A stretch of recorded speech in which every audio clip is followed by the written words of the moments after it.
Hey everyone, happy Monday Runday. Welcome to the channel. My hair is a mess. I'm a mess today. I just got home not too long ago from work, and we're live tonight. I'm gonna run some trains, do some railroad talk. Look at my hair; it's a total rat's nest up here. But hopefully everyone had a great Monday.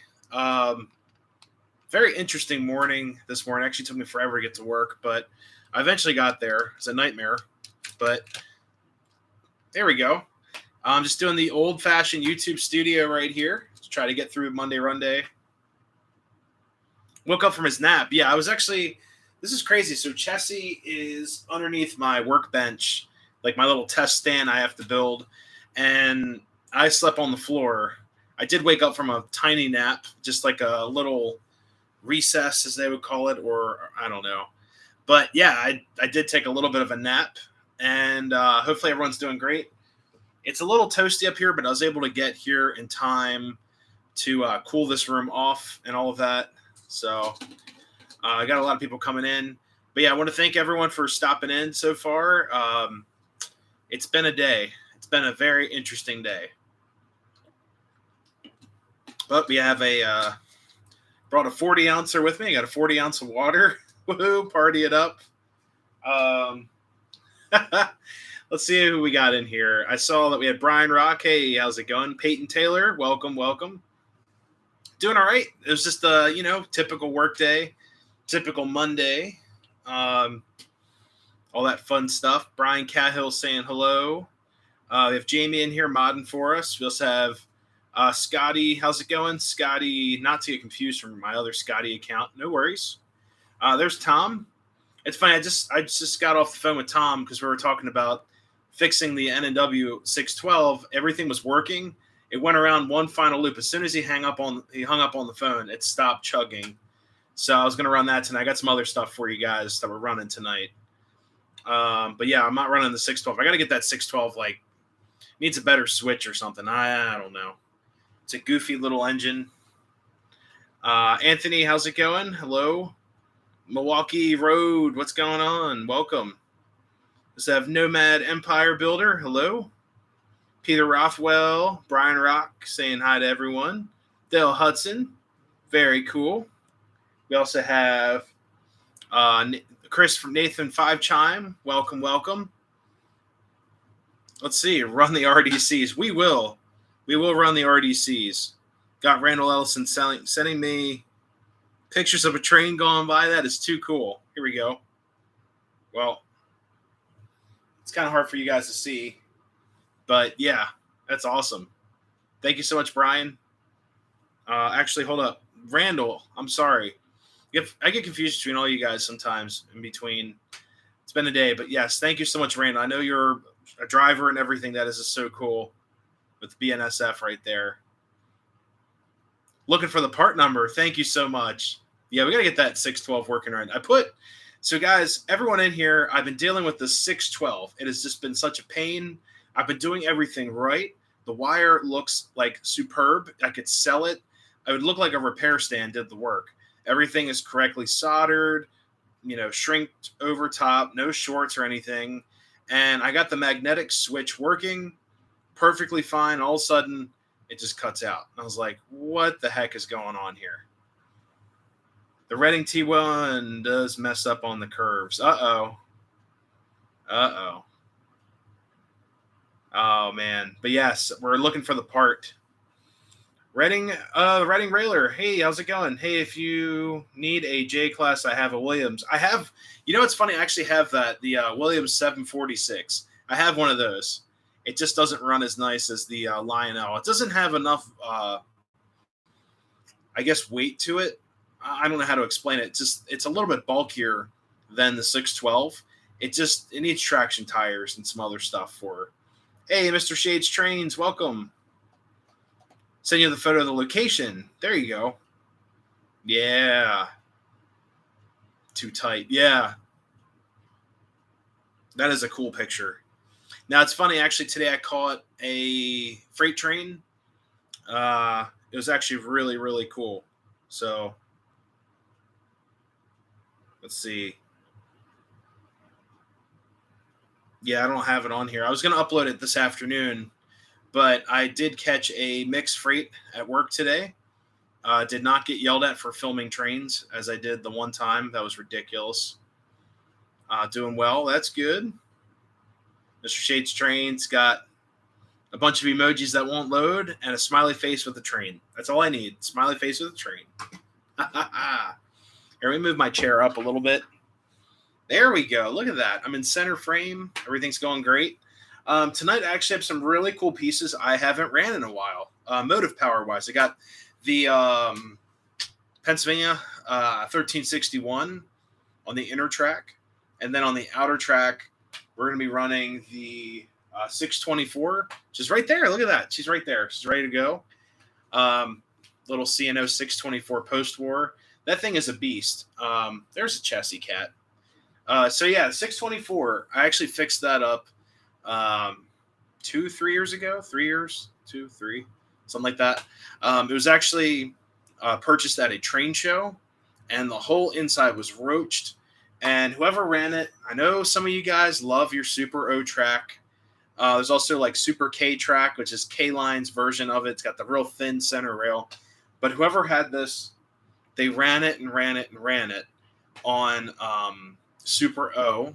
And the little rollers have a little bit of a diamond shape in it. And they must have ran it in the circle, like a right or left. I forgot. I think it was like a right-hand turn or something. And what they did, too, they actually chopped off all the electric couplers. That actually has electric couplers. So if you put it on the activation track, they open up. It's got a little wire that runs down to the pads right next to the pickup on that truck. And you hit uncouple, and the couplers go, you hear a little buzz, and they open up. So they disconnected all that. I got it all fixed up, painted the frame, and left the shell as naturally weathered as possible. As you guys saw on the thumbnail, I'm going to call it natural weathering here through just the course of time. And that is a great, great runner. It works better on magnet traction. Railfan Loy, hello. Wicked, hey. But yeah, lots of cool stuff for tonight. And then 1361 is a Rail King 1361. It's a great little runner. Pretty cool. Still breaking in the T1. Uh-oh. Know about looking for parts, trying to find a screw that came off the front truck of the Bicentennial GG1 when I ran it at the club. Ooh. Yeah, so unfortunately, parts might be better off. This may sound crazy. It might be better off finding a screw that's a little too big and then tapping it yourself. That's an option. Like if you figure out what threads, it may sound kind of crazy. If you can find the threads of another screw that's about the same. And Tom just sent me the part. Awesome. Thanks, Tom. You can tap your own screws. I've done that before, and it's very, very easy to do. Let me check out this part. Let's see. Railfan Lloyd went to Dollywood. Very nice. That is a very cool place. I would love to check it out. I need to lose some weight first, which I'm working on right now, and definitely get up to Dollywood. So let's check out these parts here. Hold up one second. It's this darn chuffing switch. It's called a cherry switch. What? All right. All righty. All right. Come on, internet, load. Lionel Support. LionelSupport.com. Holy crap. Look at that. That is a work of art. So I can get it to do its thing. Look at that parts diagram. I might actually print this one out because I actually I really do enjoy looking at parts diagrams, and I have one on the wall just as like wall art of the simple GP9 from the MPC era. It says GP9/GP7. It's pretty much the same exact motor platform and motor frame, E-unit style, and I have it on the wall. I thought it was just really cool. So that is actually really, really interesting. So, Tom, are those available to purchase like right now? Like if I go in there right now, I can buy one?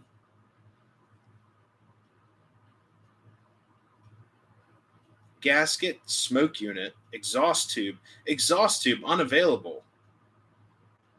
Is the smoke unit available? I need a new smoke unit for that. The switch is unavailable.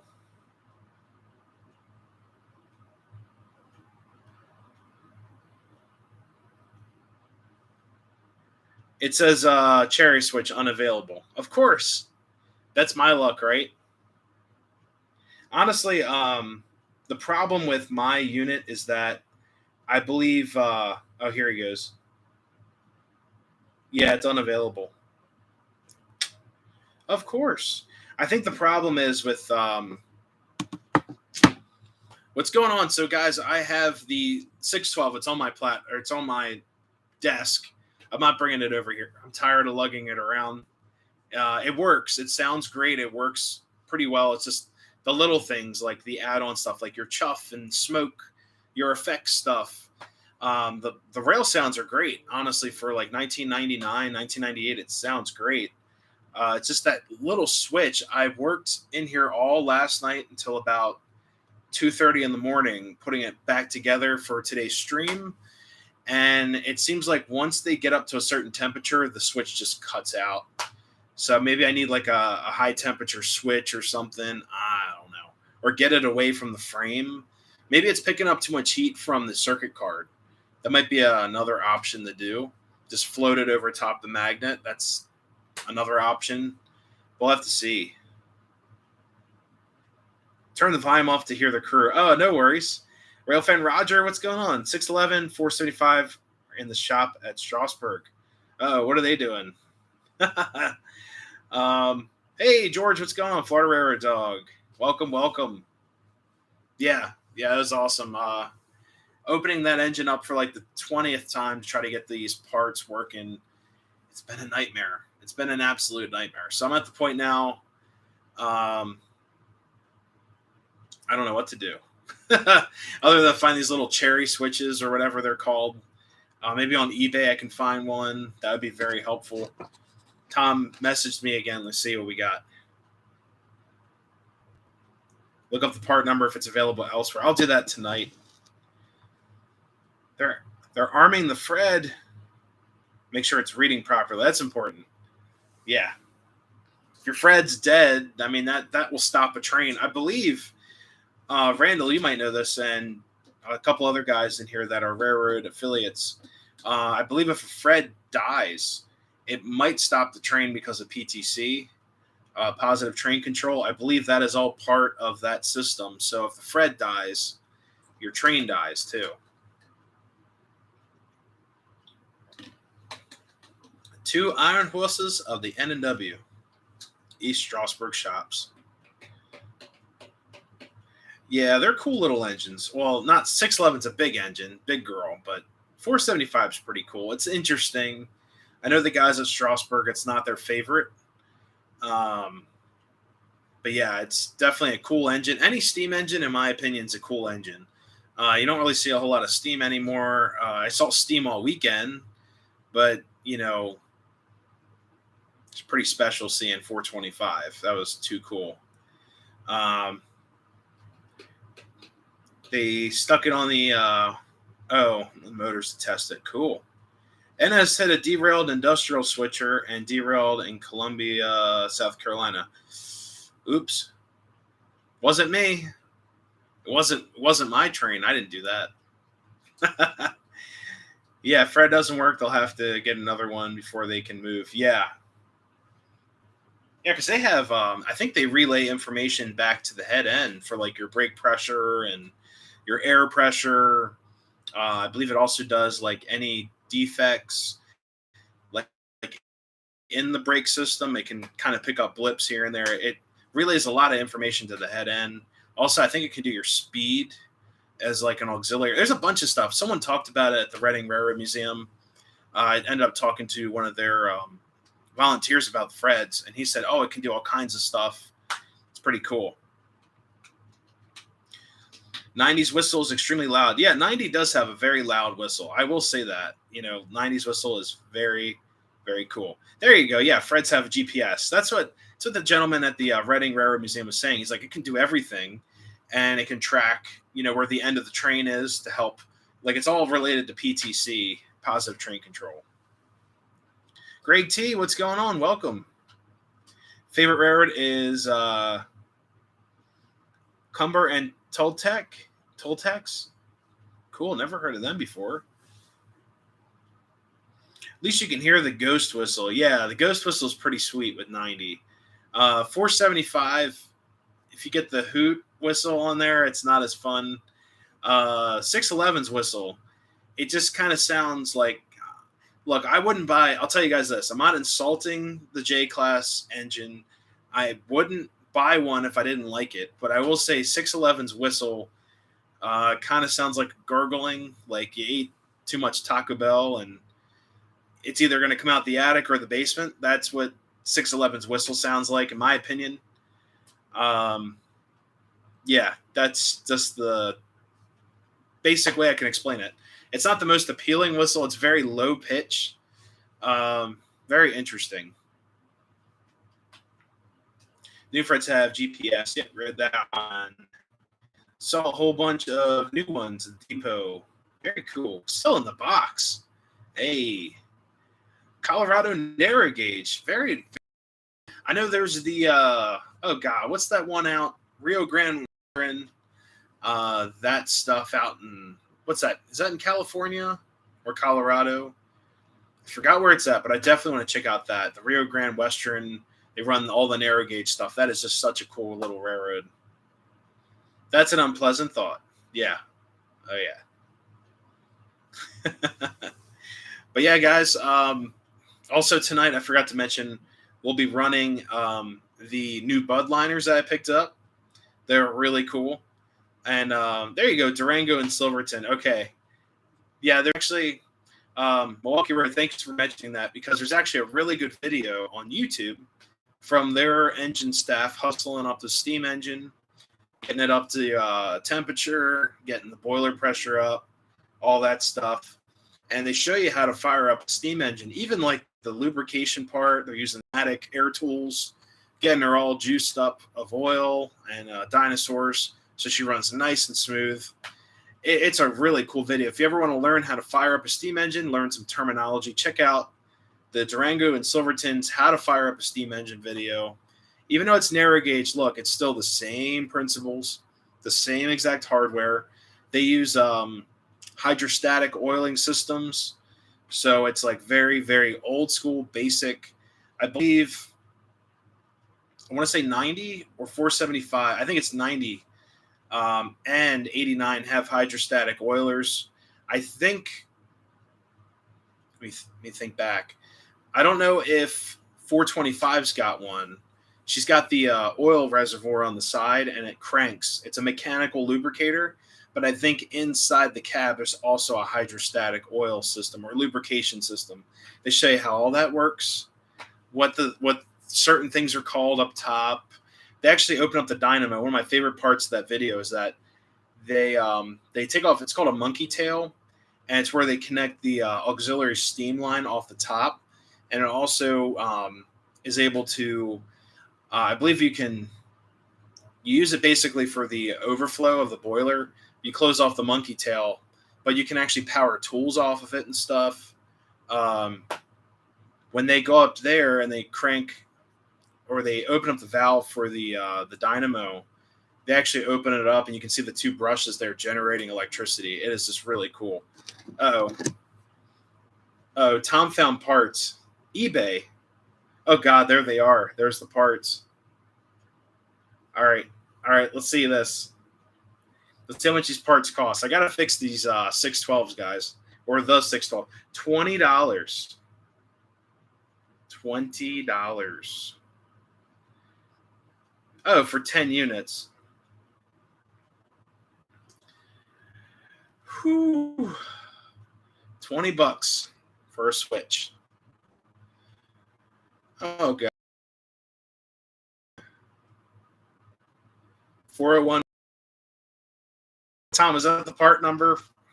And then coming into 612, the chuffing unit is acting up. It's not chuffing. And we want it to chuff. We got to have a chuffing steam engine.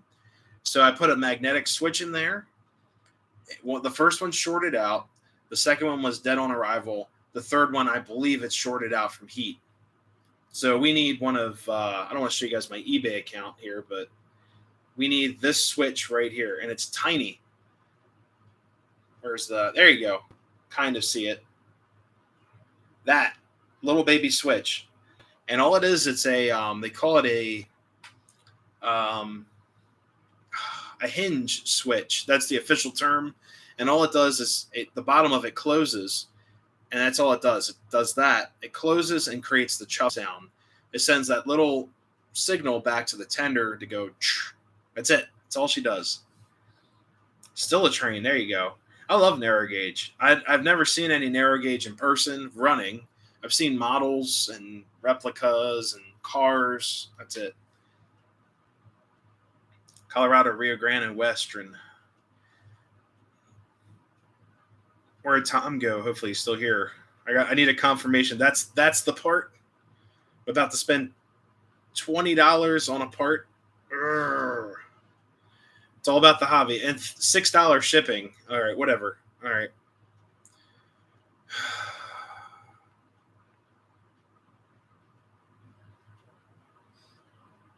Oh, it's from Trains with a Z. Trains with a Z. Because it says Buford, Georgia. I know where Buford, Georgia is. That's where Trains is. I believe that's Buford, Georgia.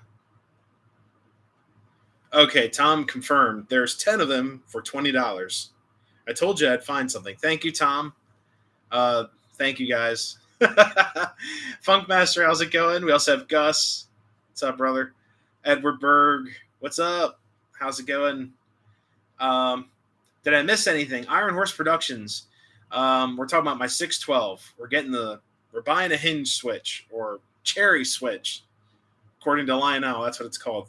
But yeah, Tom, thank you so much. I'm not driving down to Buford, Georgia to pick up my $2.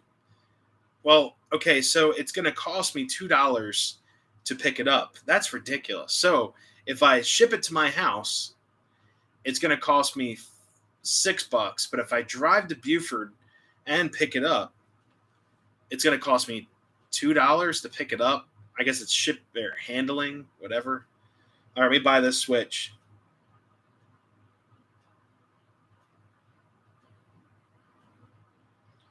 All right, let's see. We're going to do it with Apple Pay. 2 clicks of the wrist, and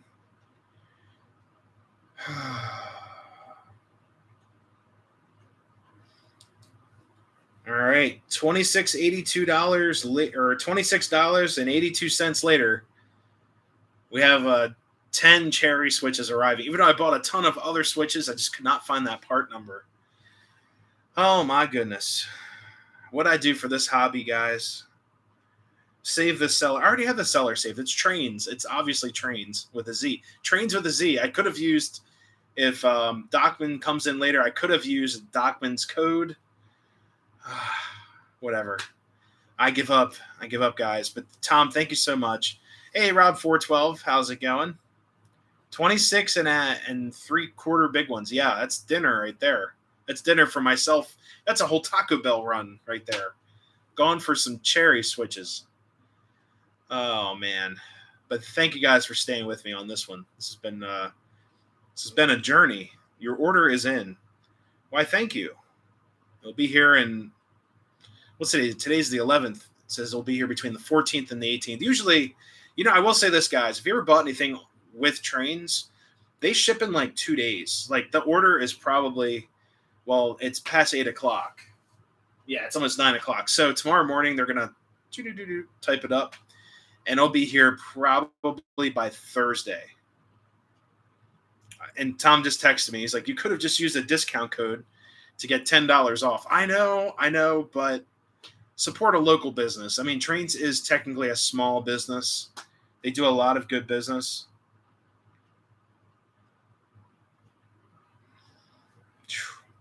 But yes, thank God we have those switches arriving. I can't wait. Yeah, you have to go on Trains' official website. Hey, Randy, how's it going? The joy of model trains. I could do a video called that. just have everything go wrong on the layout, like this thing catching on fire and trains derailing and, you know, MTH boards frying in the background. The joy of model trains. Then you spill like, you know, a whole bottle of water on your layout, just melts because everything's held together by school glue. Be kind of a cool spoof. I'd have to get like some really junky trains to do it with, but that'd be hilarious. Peyton was about to say that. Yeah. Jeff, the railroad enthusiast. Hey there, Nick. I saw an SW1 in the. Oh, cool. That is an NW2. She's right there. That's my girl. The TM oh no segments. Yeah. What's up, Patrick? How's it going? Any updates on the layout? Other than I've been very, very busy and haven't had time to work up here, but the layout is running. It's in one piece. I've got a lot of stuff going on this week and this weekend. So I'm actually planning on filming a layout update video and a run session this weekend because I am broke because we're going, well, I've got some trips planned, some Railfan trips, and I need to start saving up or I'm going to be in big trouble when it comes time in August. But yes, I do have some layout updates coming in. I'd like to do a tutorial on, I still have to do the coal tutorial. I've been working on that.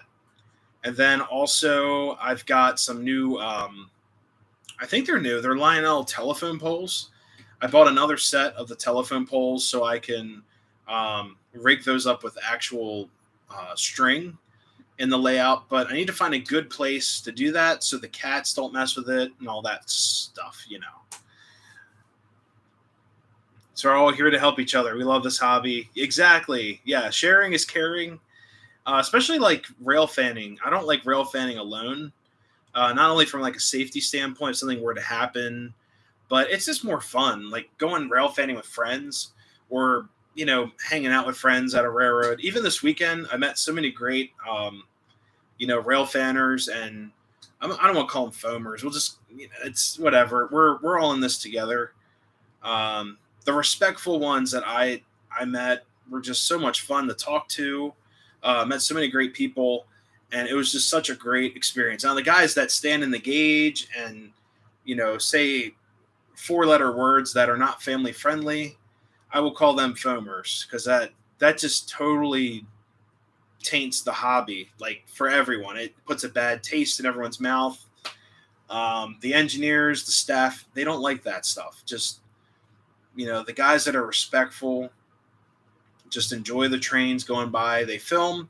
There's just such a great experience this weekend.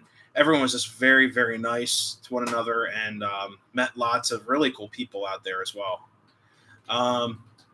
Lehigh River, Ian, what's up? How's it going? Most layouts get a little neglected in the summertime. I know, especially this one. All I do is keep on adding trains. I don't do anything to fix, you know, everything on here works. It's just not like the old, I will tell you guys, this is not like the old 2 layouts like, oh, it's broken. What am I going to fix it? I don't have time to fix it. Everything here works. Oh, the icing station in the corner, that needs to work. That building doesn't have lights in it either. I'll work on that. And the little freight shed next to the station, that needs some illumination. There's stuff for me to do, you know. Oof. A lot of not so moral rail fanners. Yeah, like we saw guys setting up in the gauge in oh god. I don't even want to pronounce the name. Mountaintop. We'll just go with that. Penobscot or Penobscot. Whatever. I'm sorry if any of you guys live up there. I'm my Pennsylvania Dutch is a little rusty. Penobscot. The guys were setting up in the gauge to get pictures of 425. You're like, you're in the gauge of a live railroad. Like a fast freight train could just go. Jamie and I were looking at these guys like, what are they doing? Like, what the heck? If you want to get a picture of it, I'm sorry to say this, guys, just do not stand in the gauge of a railroad, especially Reading and Northern, because they are hauling. You know, it's not like Strasburg It's full on like hauling trains all day now because they're so busy. It's got a Santa Fe Lion Chief Plus 2.0 Hudson. How do you like it? I don't have any Lion Chief or Lion Chief Plus, but if I see one in the future, I'll probably pick it up. Actually, got to order parts. I understand that. I just ordered parts on the air. It's pretty cool, pretty gnarly. In the live right here, a little bit of Apple Pay. All it takes is 2 clicks and you're rolling. But yeah, guys, just be safe. If you go rail fanning this summer and whenever you're out there, just be safe. Don't walk on the rail. There's an old saying, why you don't walk on the rail. It's an old, well, other than it's slippery because of oil and stuff. But back in the day, the Pennsylvania Railroad would actually say that there's a high potential to get electrocuted if you walk on the rail, because a lot of their stuff was overhead, catenaries, and if the circuit was malfunctioning or that block, you could get electrocuted. And I will tell you guys this: we were down in I forgot where it was. I was with a bunch of Railfan guys that are part of my YouTube friend group, and I actually got a shock. I touched the rail. I forgot where it was. Jamie will definitely know where that happened. But I got electrocuted. Not electrocuted, but I got a little bit of a buzz. Hey, George, thank you so much. What's that say? Hype. Thank you. And Iron Horse Productions, thank you guys so much. You guys just paid for shipping. Thank you so much. From Georgia to Pennsylvania. Oh, man. Shoo. Help with the parts. Thank you so much. Yeah, the 612. I'll do a redemption video on her. And I'll, you know what I'll do too? I'll open her up. I'll let you guys see the, I'll do a tutorial on how to do the, sounds so awful. The cherry switch. Sounds really bad. I didn't name the part. This is Lionel here, but they named it the cherry switch. So I got to replace the Lionel 612 cherry switch. It sounds so bad. Do not shoot me down here. But Lionel named some parts, man. That's how it works. But yeah, thank you guys so much. Iron Horse and George, thank you. Thank you guys so much. That really means a lot. It's a great engine. Yeah. I'll have to I'll have to look into some Lion Chief Plus stuff. There's a show this weekend that I'm at Kutztown. I don't know if I'm going or not. I might skip it because I have a big trip coming up. It's like between trips and bills, I'm not, I just bought Bud liners too. So that's my railroad budget for this month. That was a big ticket item right there. Was not expecting to pay that much for them, but they're really cool. Impulsive buys. There you go. Patrick said that up top. 2 days of practice. Here for another Monday Runday. Thank you, John. Great talk. Thanks. Hey, no worries. We're here to have fun and talk about trains. Edward just got just got the Lion Chief Plus Union Pacific Hudson. Haven't opened the box yet. Very nice. But yeah, Chris, respect the rails. There you go. Same thing they teach us at work. Treat any conductor as it could be energized. Yeah, like electronic parts. And even I'm actually going to do a video this week because I'm reviewing the K-Line Girls train this week. I'm tired of waiting around for it, but I'm going to do a whistle transplant and maybe a separate video, just a really quick transplant. I thought about this, guys. So I'm going to take the whistle out of the girls train. It doesn't work. It does energize. And what Ann just said, the River Sub, that circuit has this giant capacitor. It's a 54 volt DC capacitor. And I basically take a screwdriver, not like this. This is kind of sketchy. You take a nice insulated screwdriver and you discharge the capacitor. It actually welded my screwdriver, and I'll show you guys that in the video too. I want all those parts out of there, and what I'm going to do, it sounds crazy, I have a Polar Express tender that has a whistle in it. I'm going to take the Polar Express tender whistle out, put that into the girls train, because the Polar Express tender whistle is extremely light, and the girls train from K-Line does not pull that much. It's a very lightweight Pacific locomotive, light Pacific. Then around Christmas time, this is what I'm going to do. I'm going to treat myself to an ERR board, a Rail Sounds board.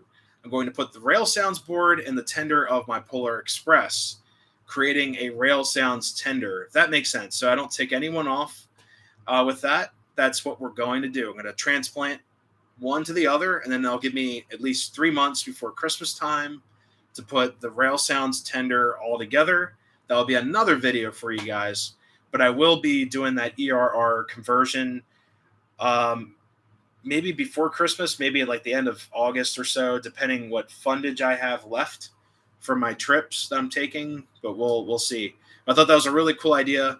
It'll be before Christmas, but I need a whistle on that K-Line before I can review it. It needs a whistle. It definitely needs a whistle. I missed a bunch of comments, guys, so let me go down here. My fault. Rambling on here. That was the Industrial Drive crossing in Hamburg. Okay, so I wish I could pin the comment. So Jamie was with me that day. I reached down to, I think I placed the Osmo, my little action camera, on the rail. I got a shock, and it hurt. I actually felt it. I don't know. I think it was AC, because I could actually feel it in my wrist. You could feel like the muscles tense up, and I got a good shock. It went through my arm, and it was probably at least 50, 60 volts or so. It was enough to say, hey, this is a hot track, probably for the signal system.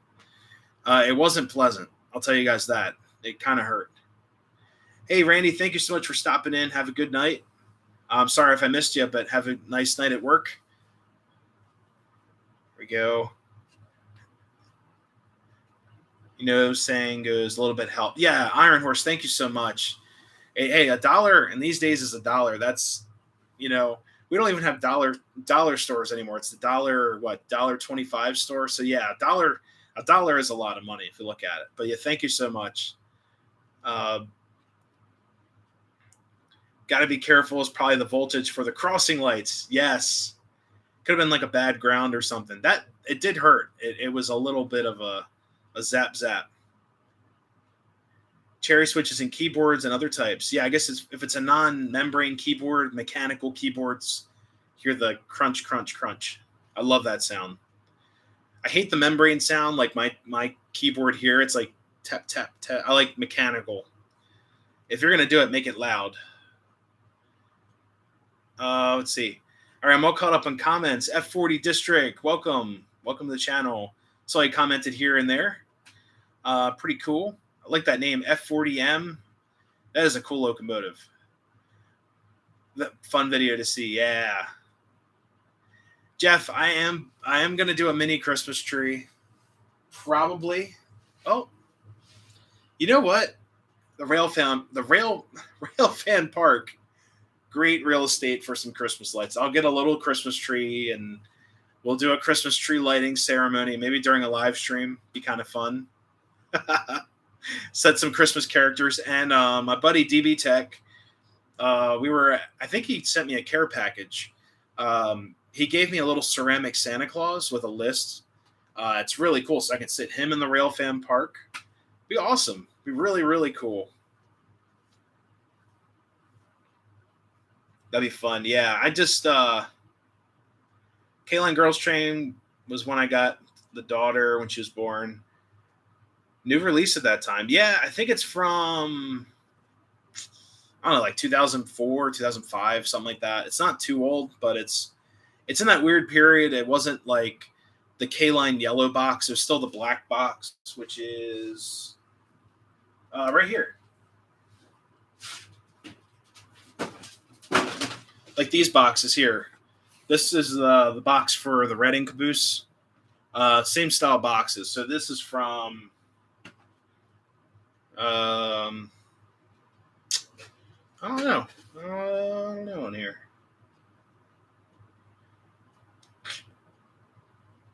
Yeah, I don't know. So yeah, the black box stuff. Right before Lionel took over, everything became like yellow, and it was like K-Line die cast. I love seeing that. Like it was like a silver logo. It's a die cast. It was like so special. I know. And then their other cars came out in like these red Tuscan and gold boxes. This is for the girls' train caboose. Came in this. See, I do keep some boxes, guys. I don't throw them all away, but if I kept every box that I've ever had, I'd have a whole room of just boxes here. Let's see. Steam Locomotive 1309 is very impressive. Nick, can you tell me more of the history? Okay, so Jeff, the railroad enthusiast, I believe it's a 1949 Baldwin. They call it the last Baldwin. I think it was one of, or if not the last, like major Baldwin steam project ever made. I think it's a 1949 Baldwin that was used for the C&O Railroad, the Chesapeake and Ohio, same as the 624 C&O. It was actually built for hauling coal trains through the Allegheny Mountains for the C&O. I don't know exactly what division, but I knew it was in West Virginia. Large coal trains. They would stack 2 or 3. Basically, they call them the Malays. I call them the Mallet, but it was called the Malay steam engine. It's a 2662 or 46. I think it's a 2662. I might have 4 in the front, but I know the back only has 2 wheels. But they were used for coal drags for the C&O. They were not meant to go very fast. They're meant for power and weight. And I think they do articulate slightly. But it's such a really cool locomotive. There you go. There's someone that can tell you about Chesapeake and Ohio. Sly Cat, what's up?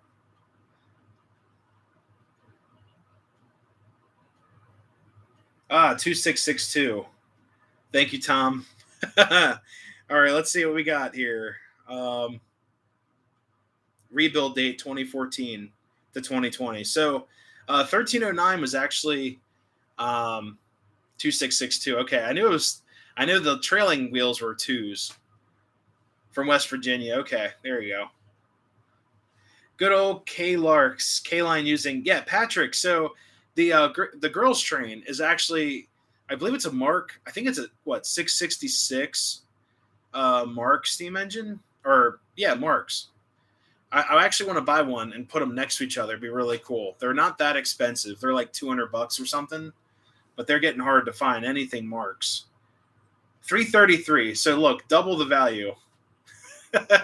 So if I set 2 of them next to each other, you get a 666. Oh man, the devil's train. I love that. You go up to Strasburg, you sit in the Railfan Park at Lehman Place Junction, and you get all the Pensy services. One's like the 663, and then 665. Then all of a sudden, 666 is like the noon train. I believe that goes out to Harrisburg usually. But I'm like, it's the devil's train.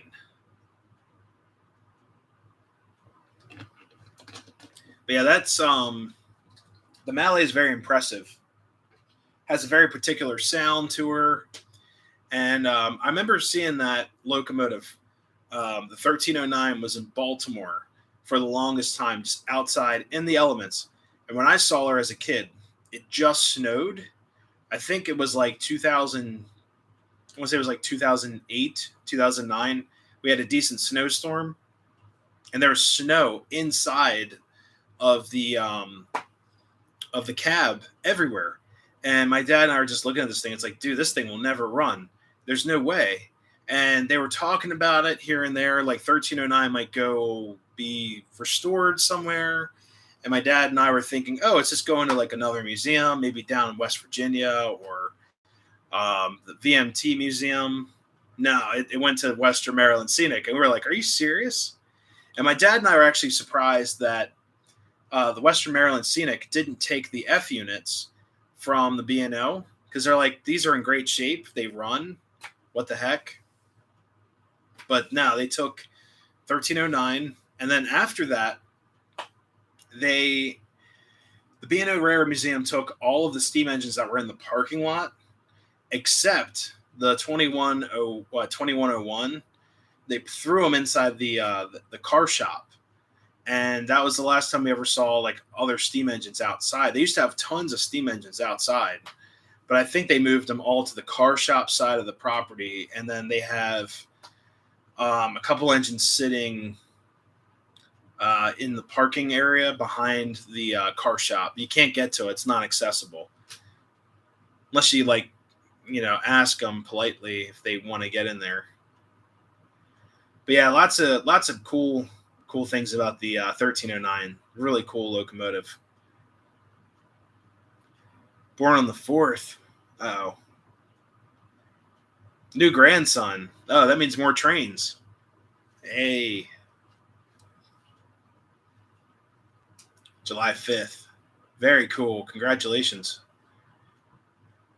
Nick, I got my AS616 from a local train store. Not repaired. MTH sent any warranty repairs, not repaired. The smoke unit work. The fan isn't sending out the exhaust, and the fan is still good. It might have an air bubble in there if you can open her up. Slackhead, you open up the smoke unit because it's very fragile. There's a silicone card with the smoke resistors on it. You'll see like 2 or 3 resistors with batting material shoved in there. Sometimes they get kind of clogged, and you have to like go in there and clean them out.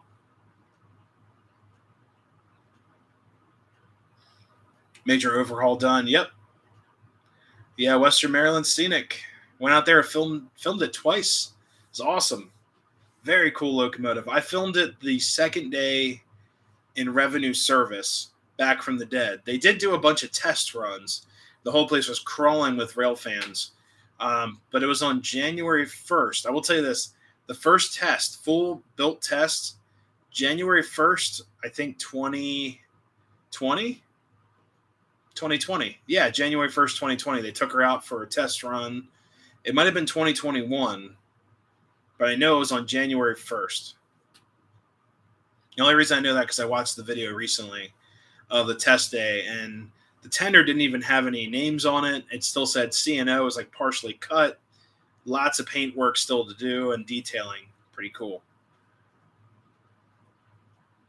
Let's see. Think the board is bad. Okay. You can easily replace the smoker boards. But the AS616s, I will tell you guys, MTH had a really weird run of those because mine acts up as well. You actually have to crank the power on this thing all the way up and then turn it down really quick and then turn it back up for the reverse unit to go. It's not a battery issue. It's not a BCR. It's something wrong with the reverse unit board. But that just makes it another potential ERR replacement. If anything goes bad on my MTHs, like board-wise, I'm converting them to ERR. I'm not waiting around for boards, which sucks because I really do like MTH. I think for the detail and the money that you're paying, you're getting an excellent product. But I'm not waiting around for boards, unfortunately. Especially, I don't even have a DCS system. If you can find a DCS, it's a nightmare. You're paying like scalp prices. Don't even buy them. Like, they're so expensive right now. I've got a friend up in Hanover that's an MTH dealer. I've bought tons of items from him, and he had a DCS board, and actually he had the DCS and the board. I can't think of the main board right now, but yeah, the TIU. He had the TIU, the power cell for it, and the DCS remote. He sold it all to some guy like out west for like crazy money. Glad to see you're able to chime in. Randall's been busy. Inflation, command system. Well, it's also, I think MTH put a halt on the TIU production and DCS production. But the interesting thing is, it's only for us O scalers. The stuff for HO, you guys like, Randall and all you guys that run HO, you have DCC, which is a standardized system of controlling compared to us O scalers. If you want to do command, you either decide between DCS or MT or or TMCC. Yeah, DCS, that's cheap. Anthony, that's a cheap side, $1,000. I think he sold his whole system for like $1,400. And even the oh god, what is it? The Wi-Fi system that they have, I can't think of it. Shoot, I forgot what it's called, but they go for crazy money too.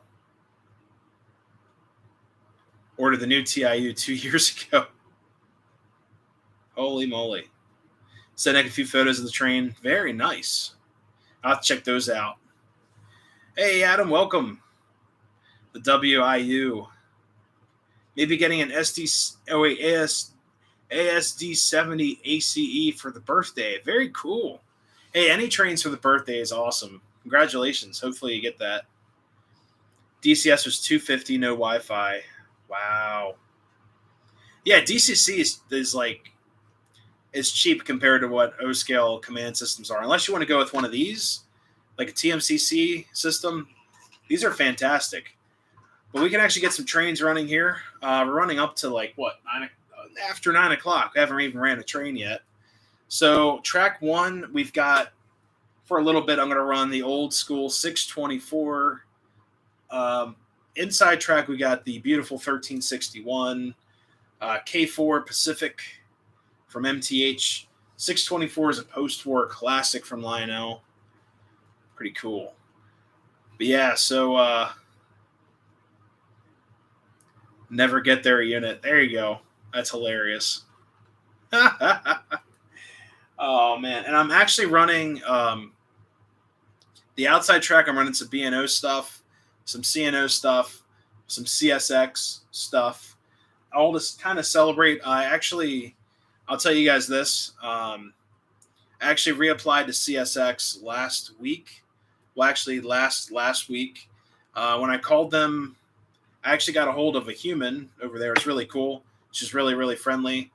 And she told me that my profile was not existent because they got a new employment system over at CSX. So I resubmitted the profile, rebuilt my profile, reapplied, and I'm on the books. So my application's under review. So for good luck, I'm running some CSX cars. We have 2 boxcars. One's a double door B&O automobile, which is like my favorite boxcar in the collection. That's because it's like ginormous. We have a CSX 50-foot box. Behind that, we got my Van Curler Coffee, a CSX tanker. Should be able to name rail cars here. Next, we have, let's see, where's the tanker? Oh, there's the caboose. We have a B&O covered hopper, a B&O, that's not the early, that's a time saver, not the early bird. That's New York Central. And then we have a Sunoco tanker, Sentinel box, and then over to the right, or my left, is the CSX safety Operation Lifesaver caboose. And then track 2, we have a steam engine, beautiful K4 Pacific. So celebration night of trains. Yeah, I really do want to work for a railroad. I'm not kidding here. It's not for fun. It's not for views. It's not for any of that. I really do want to work. So this is a good luck charm right here. So we'll get the steam engine moving first. Yikes. Smoke unit might need to be worked on, but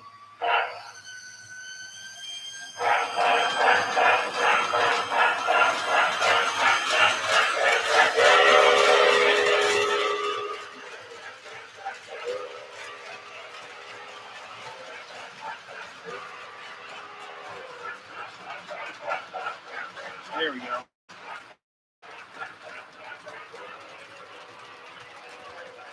And then after the steam engine makes some rounds, we're going to hook up the buds. There's the buds right there. Always CNO and DNO, yeah.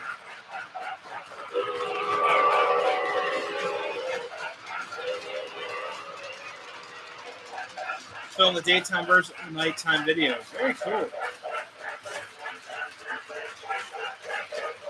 All right, let's get the old 624 one.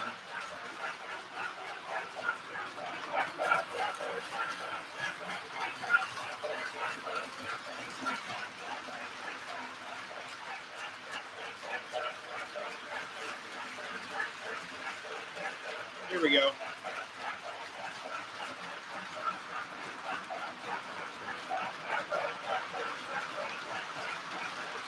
We'll get the camera position a little bit better here.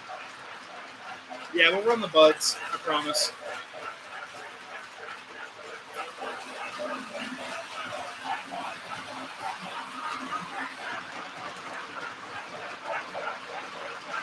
Yeah, Patrick 624 is fantastic.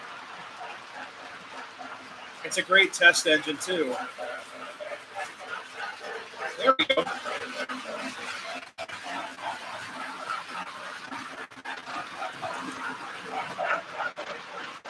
Yeah, 624 will actually pull like a house. Pull a house down. It's pretty amazing.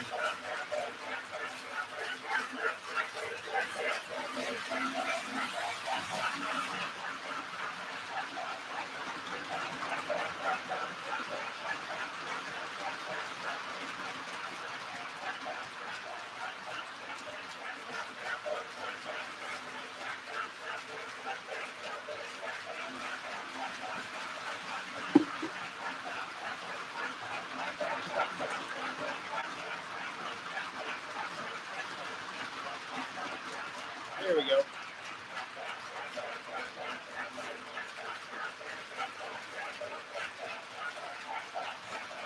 Cool. Any of the die-cast free and post-war switchers and tanks. Oh yeah, this thing, 624 is fantastic. I'm just not going to run her that long. Let's see those RDCs. Uh-oh. I can actually start up the RDCs because they're on a block.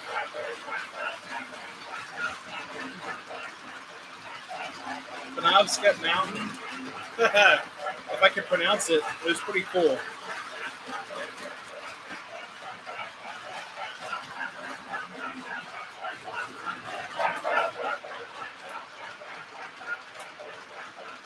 Oh no.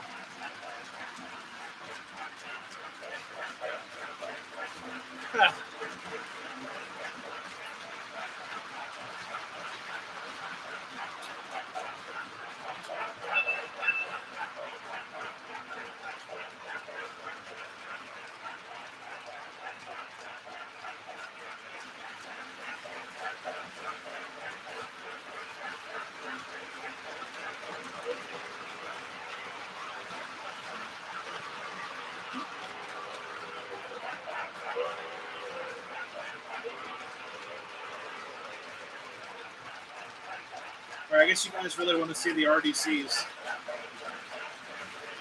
Yeah, chassis system crane.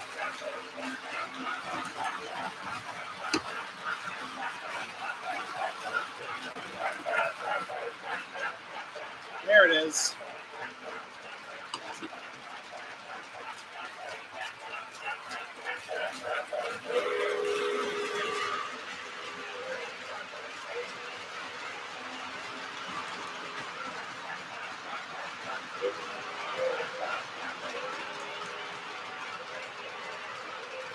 It's my little N&W train over there. You got the the old Rail King chassis system crane. That thing's amazing with the CNO loaded gondola.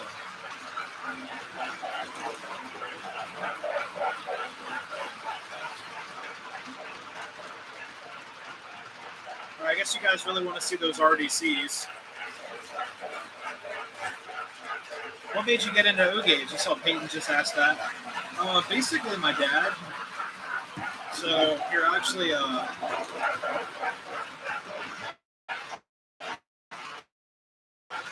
smoke detector. I mean that right there? That smoke detector? Nah.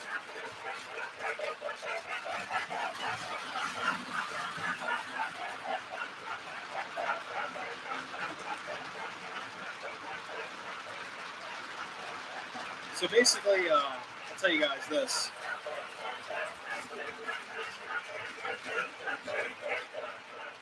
We get the steam engine up front.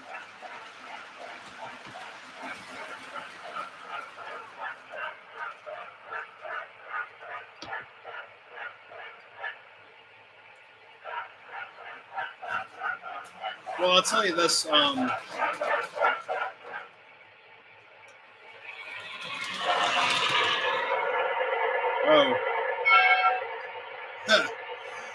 Patrick, so these smoke units actually, some of them burn the smoke fluid. It really depends. Like, it actually burns the stuff. Some smoke detectors don't really get phased by it, but some of them get really ticked off by the, by the smoke. Like my parents' house, when I bought this 1361, it actually set off the smoke detector all the time. Can't go wrong with chassis system, rolling stock. I know, right? Yeah, that crane. This is actually my dad. He gave this to me. Or where'd it go? It's opposite up here. So if I go right, it goes left. It goes left. It goes right. So this crane right here, that's a box set. That's a Rail King set from the late 90s or so, early 2000s. My dad brought that home, and it was like the first like really cool semi-scale piece we ever had in the collection. We were actually running that crane with it's not up there, you can't see it, but there's another switcher on the shelf. It just looked ridiculous because the switcher was tiny, and we had these giant rugged rails cars. So I thought that was kind of cool. But yeah, Peyton asked, what made you get into O gauge? So my dad had O scale. He ran pre-war stuff, and then I got into it a little bit later on, and that's what we did. I mean, that's exactly what we did as kiddos. So yeah, so we had pre-war and post-war stuff growing up. I ended up buying more trains than my dad could ever want, and then I started getting a collection. Nothing like I have today, but it was pretty darn close. But so if you have a fan blowing air at the detector, it should be fine. Exactly. No, so the fan, it's funny. So the fan blows air towards me. Once it hits this wall, it kind of goes up, and it just circulates air up here really nicely. But the thing is, with the smoke, because it kind of comes off that back wall, it does blow right into the smoke detector. This one's pretty cool. Doesn't get phased by it. Like I said, my parents had a very, very touchy smoke detector from ADT at their house where I grew up. Oldest son finally bought a house. Now I can extend my layout. There you go. Oh, man. Oh, man. Just worried because the alarm is wired to the security and sprinkler. No, I don't have sprinklers in my house. Now, the modern ones, I did see this. Modern homes, like if you get a house built, they're putting sprinkler systems in modern homes. Thought that was very, very interesting. I do not remember seeing that as a kid. We just had smoke detectors, and then when we moved, everything was wired to ADT. So it was pretty cool. So we're going to get these bud liners bud lining. But yeah, these smoke detectors burn. It's not like a vapor. It burns the stuff. Some suit smokers kind of like Williams is a different style smoke system. Compared to the old Lionel stuff, it burns it, it melts it, and cooks it. So, but yeah, it's pretty cool. So yeah, let's get these buds. Let's get these buds bud lining. I'm gonna have to take this train off the track. We could try to do an old school switcheroo here. Let's see, track 2. Get these out of the switch.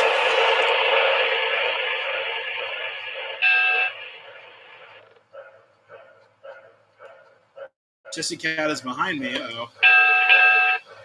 Why is that working? That shouldn't be on. There we go. So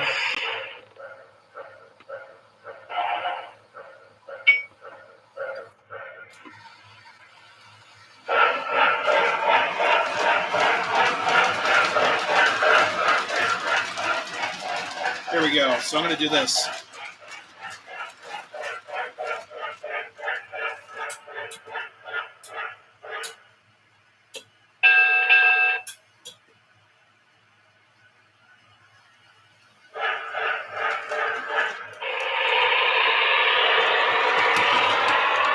It's all conventionally controlled. Do an old school switcheroo here. I have to turn this track here.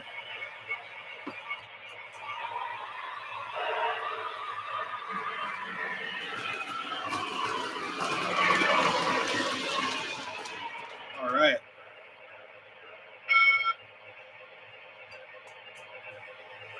What's up, all train fans here? What's going on?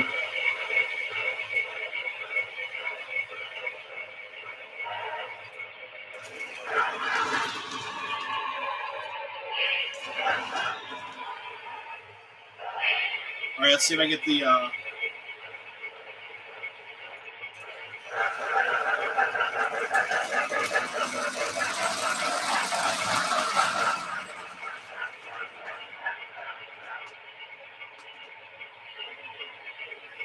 All right, we're gonna get the steam engine in this track. Oops.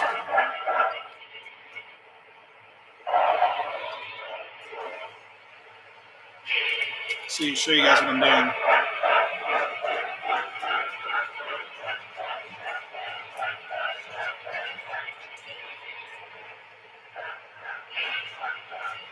There we go.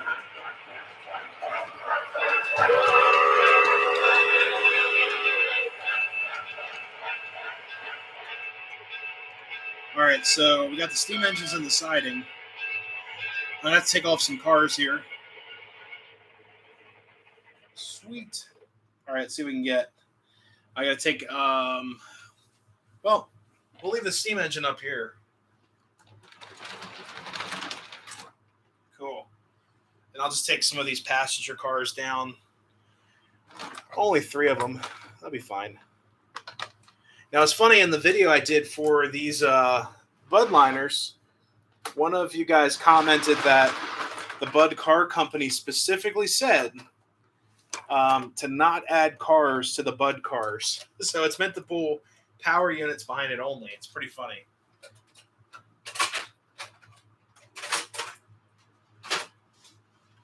And the reasoning for that is probably because Budliners were only meant, to pull lightweight transit style trains,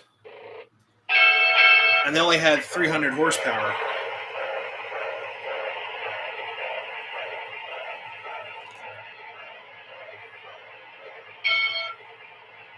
All right.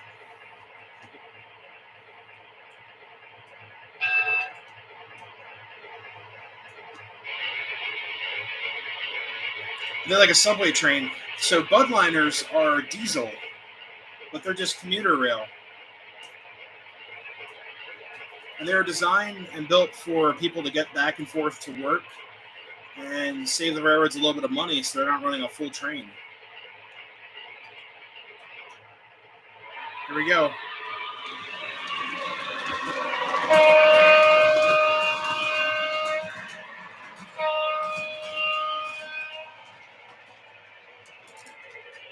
Oops, all tangled up.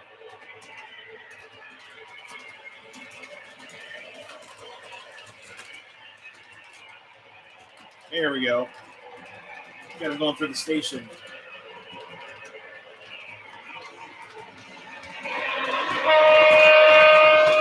Penobscot. I got it right.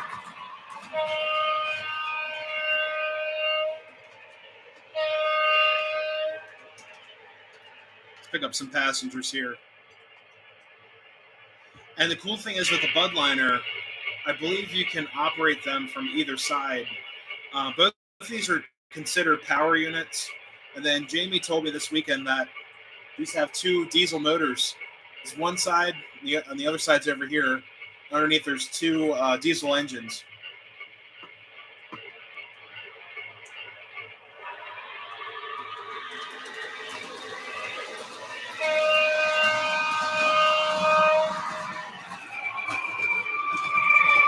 These also have the brake sounds, which are really cool.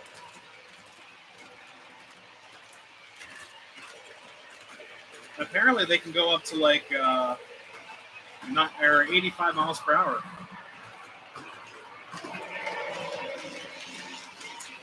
Yes, Yeah, it is. So this is actually the 480 car.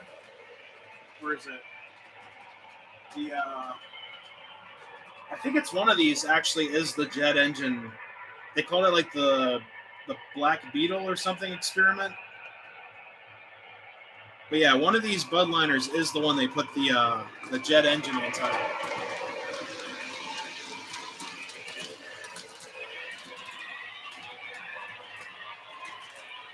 Yeah, these are MTH. These are Protosound 1 Rail King MTH.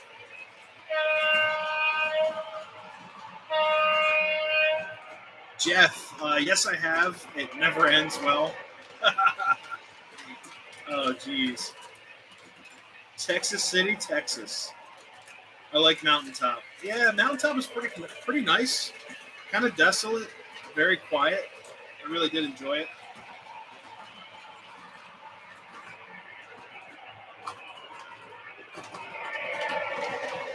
Here we go.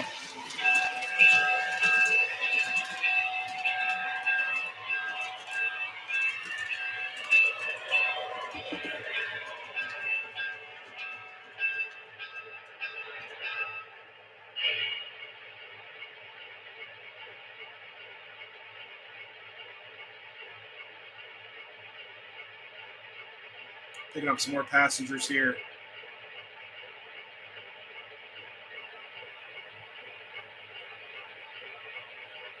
All right.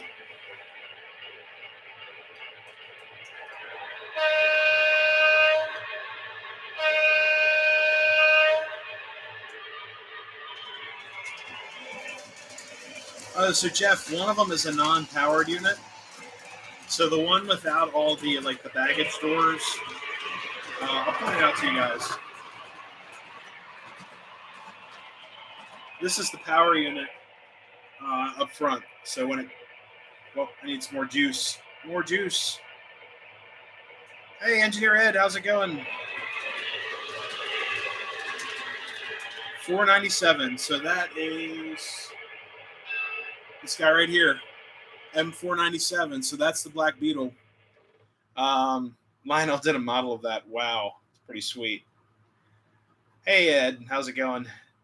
But yeah, this is a non-powered car in this set. In real life, yes, all these would have engines on them. They're just tied together like a consist. But in this set, this is a dummy unit, as we call it. It's free roam. It's like a passenger car, but the motors are up here in this RDC 3. This is an RDC 1, just a coach. And you need more power. Yeah, I mean, we got 600 horses right here. And those are diesel. They're not gas. It's not like the Doodle Bug. And I'm assuming, because MTH did a bunch of Doodle Bugs, which are gas-powered commuters, I bet you it's close to the same sound.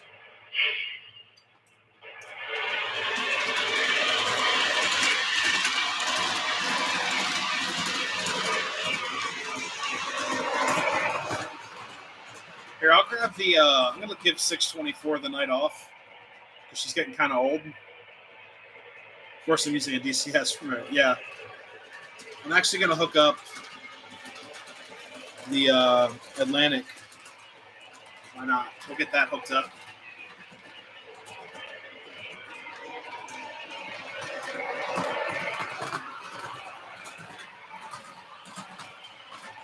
Actually, hold up.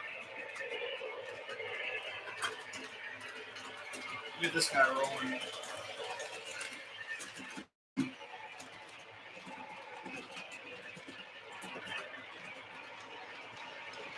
Well, we can keep it being out. But put it back.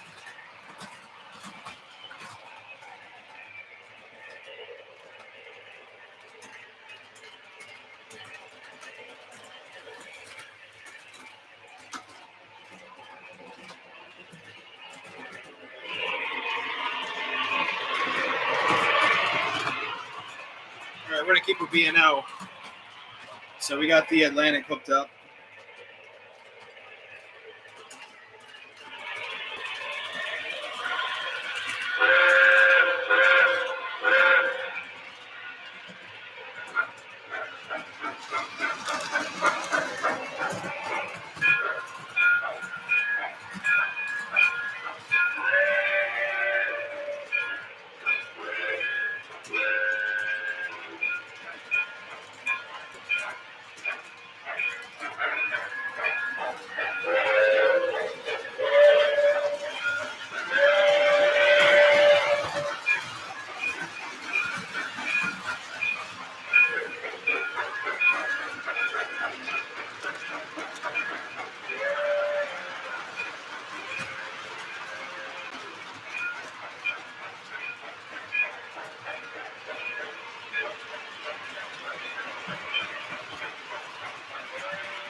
bet you this locomotive has one of those cherry switches in it too. The B&O Atlantic.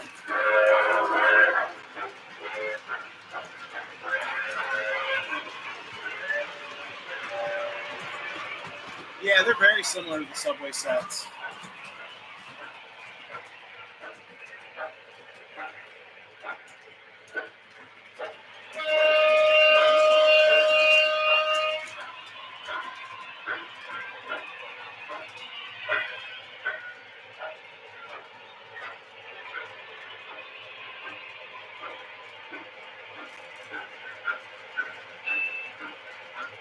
$2. No, the rail park's free. It's for all the YouTubers.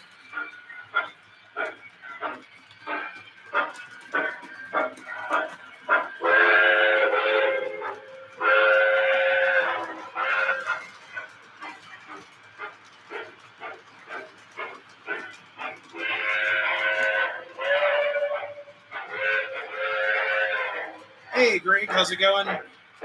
Actually, I had a set of Budliners a long time ago. They're just the K-line, really like cheap K-line ones, and I was looking for a decent set. And then I saw the Red and Blue Mountain Northern's Budliners, and I had to have a decent set of them. So I was at a friend's shop last week. I was like, man, and also Jimmy influence, probably. A little bit of an influence there.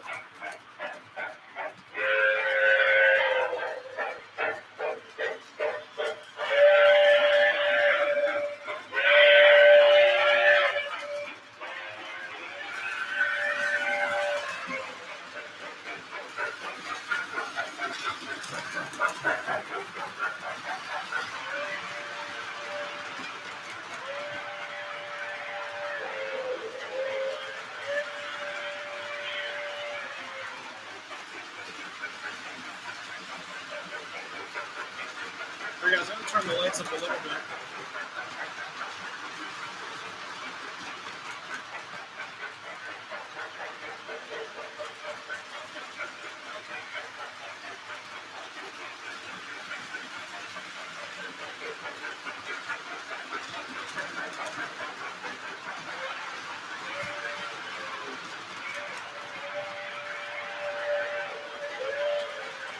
I love that whistle.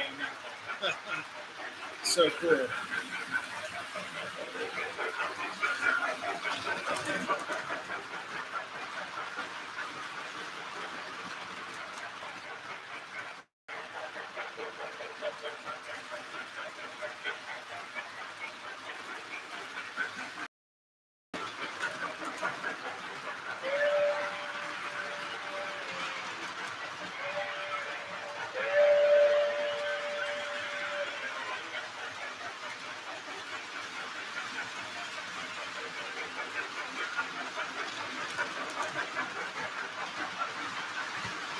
Yeah, so Ed, I only have like Strasburg and down the street that runs steam, but there's a decent amount of railroads around. The Red and Blue Mountain and Northern is pretty special.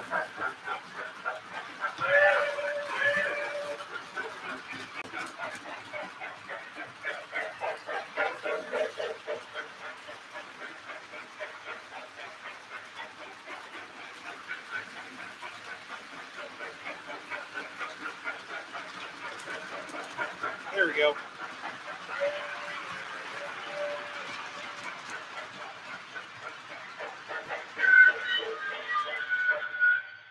Whoa. She like went into E right there. That's pretty crazy.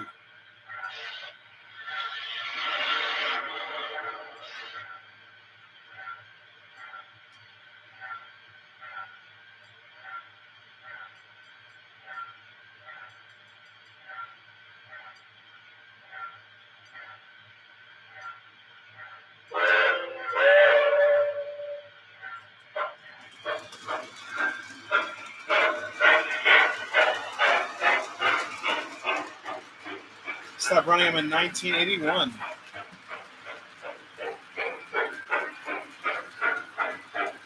Did you have any Menards cars? Yeah, I do. Actually, the CSX tanker on the freight train is a Menards car. And then I also have a box car, and then a Norfolk Southern Heritage covered gondola. Or no, covered hopper, not covered gondola.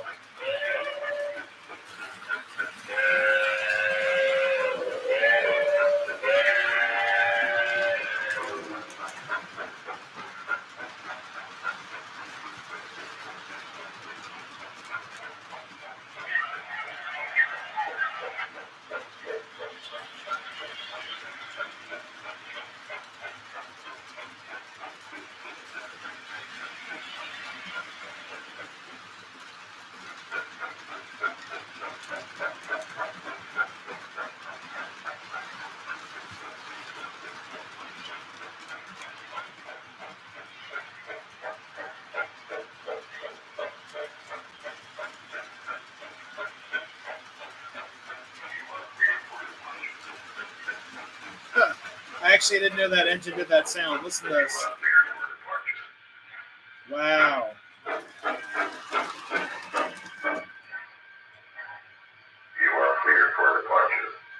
Wow, that sounds dark.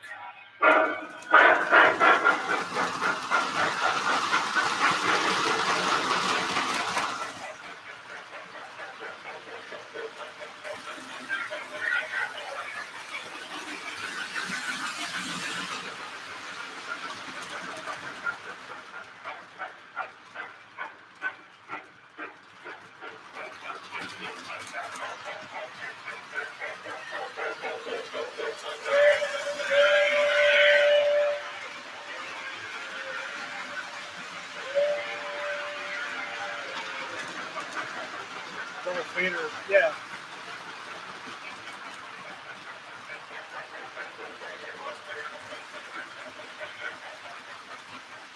Like I swear, I didn't know she had tower comm like that.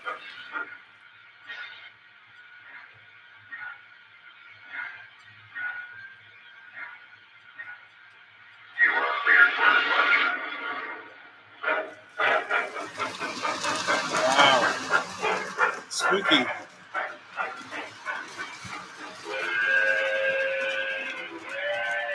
Darth Vader.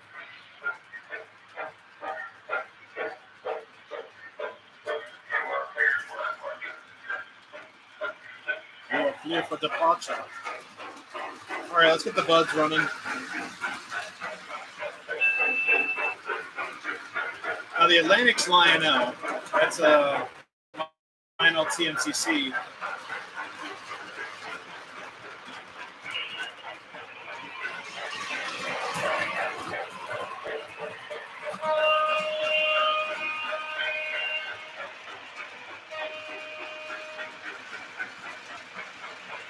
All Pensy signals. Yeah. The position lights are fantastic.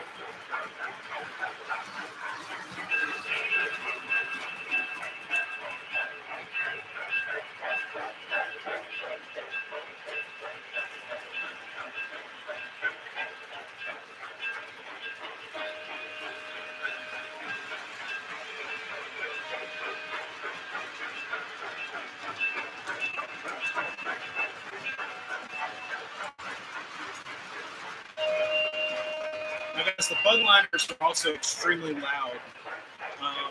They actually, if you guys want, I can turn them up. They are extremely loud.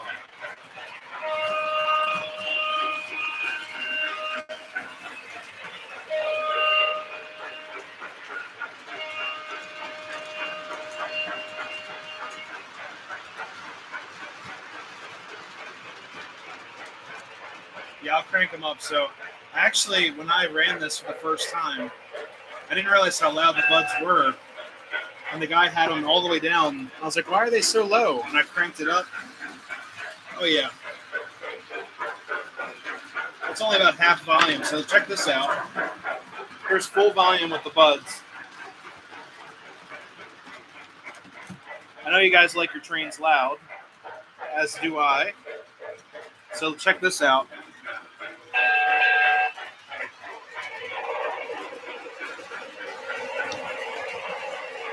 So much louder. Hey, Peter, thank you so much for stopping in. great night. Stay safe. Signal change. Yeah, that's all from this right here. This is the IR unit. So if something goes in front of it, the lights change.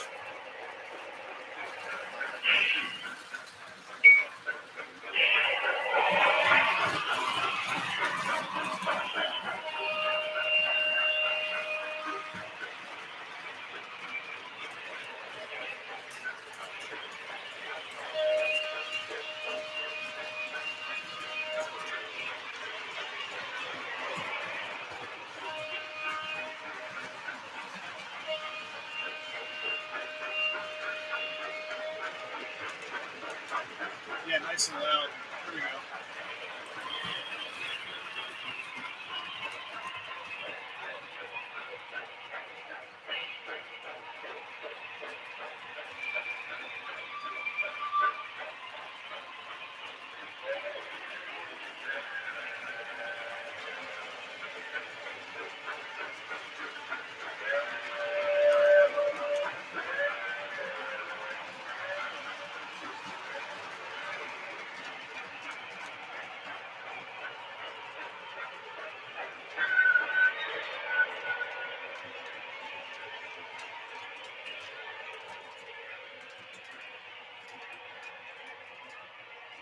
I'm going to give the Atlantic a break. Oh, here's a Chelsea cat coming up here.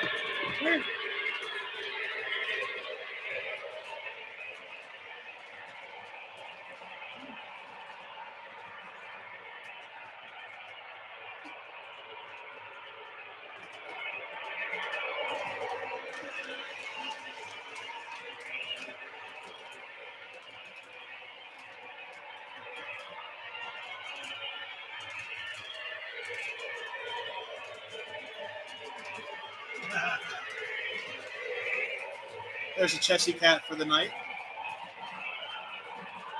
Hopefully you guys are having a great time. And if you haven't yet, please hit the like, the thumbs up right there.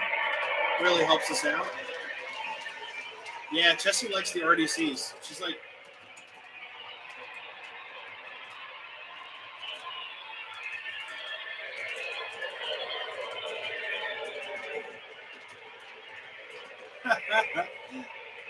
she doesn't like the train. Oh no, she loves it. She wants to chase it.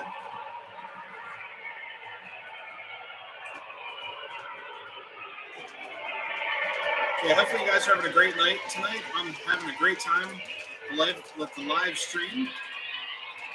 I always look forward to the live stream, guys. Yeah, those bugs are loud. Let's see, track 2.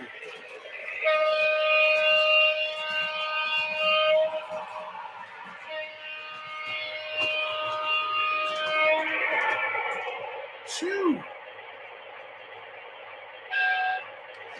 Yeah, guys, those are some great units right there. It actually sounds a lot better with the volume all the way up. I know I like my trains loud, but I feel like the speaker is working at the proper volume. You can hear everything. Sounds more lively. She chased the train. You know what? She jumped up on the platform yesterday, and I almost had a heart attack. I was like, oh, no, what is this? You know? Freaking out, totally freaking out about it. Let's see. Bring you guys back over. Here I am. So yeah, that was awesome. It's almost 10 o'clock. Yeah, keeping these sunglasses in my hair as a headband. Buds are very cool. Thank you so much. Yeah, I'm so glad I was able to pick those up. Oh, I got to move the train. Oh, no. How dare I move a train? I got to move it off the crossing. If I don't move these cars off the crossing, this thing will just blink and blink and blink all night long. So, oh no, such a burden. I got to move an Atlantic, a full-scale Lionel TMCC Atlantic. Oh no, what will I ever do? Here we go.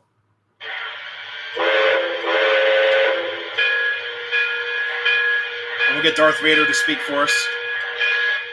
Whoops.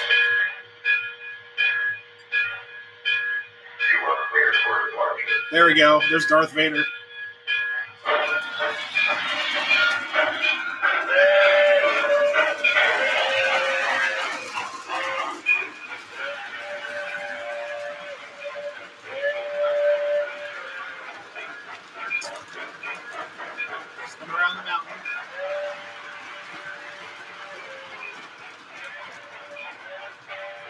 Whitewall. How's it going?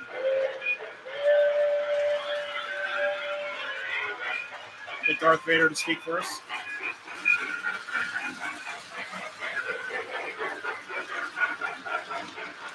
Of course. I did that and it went off by itself.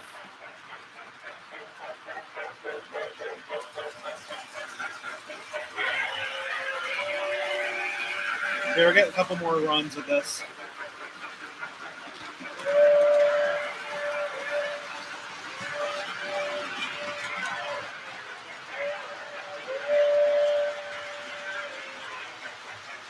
Oh yeah, this layout is just so much fun.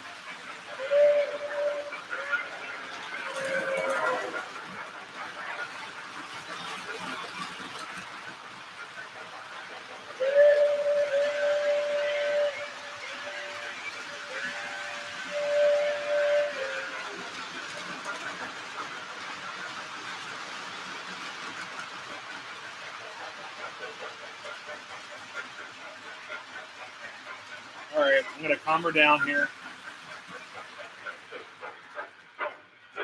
We'll do one more lap around. Man, I love this engine.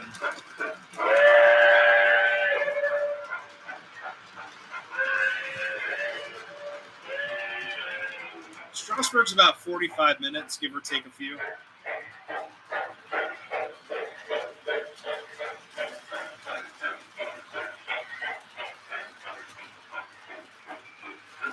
I'll give you guys the full show. Here we go. See if we get the brakes.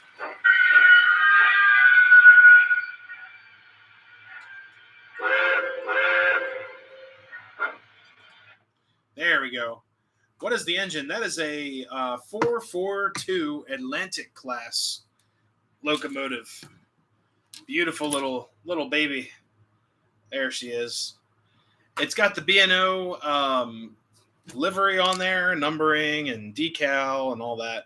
But it's really close to a Pennsylvania. It's mocked after the Pennsylvania 490. The 490 is the Limburg train, I believe, or the 460. I think it's the 490. It's after the Limburg train. So Lionel came out with these beautiful Atlantics in a bunch of different paint schemes that are not Pennsylvania. They have one in Santa Fe, which is really weird. B&O did have Atlantics. I don't know if the Santa Fe did, but that's a total Altoona shop right there. Altoona Works. And the funny thing is with that engine, the one I just ran for you guys, that Atlantic has an Altoona Works or Juniata shop logo right on the front. I'm like, this is not a B&O engine. But Lionel did it as a commemorative series back in like 2000, 2001, somewhere around there. And I picked one up. I picked one up on eBay. I love it. It's like my favorite. It's actually my first full-scale steam engine with TMCC. I have another full-scale steam engine. It's a Hudson, but it doesn't have any of the fancy sounds. It smokes a little bit, but, you know. Burnout. What are you talking about? Burned out light in the water tower.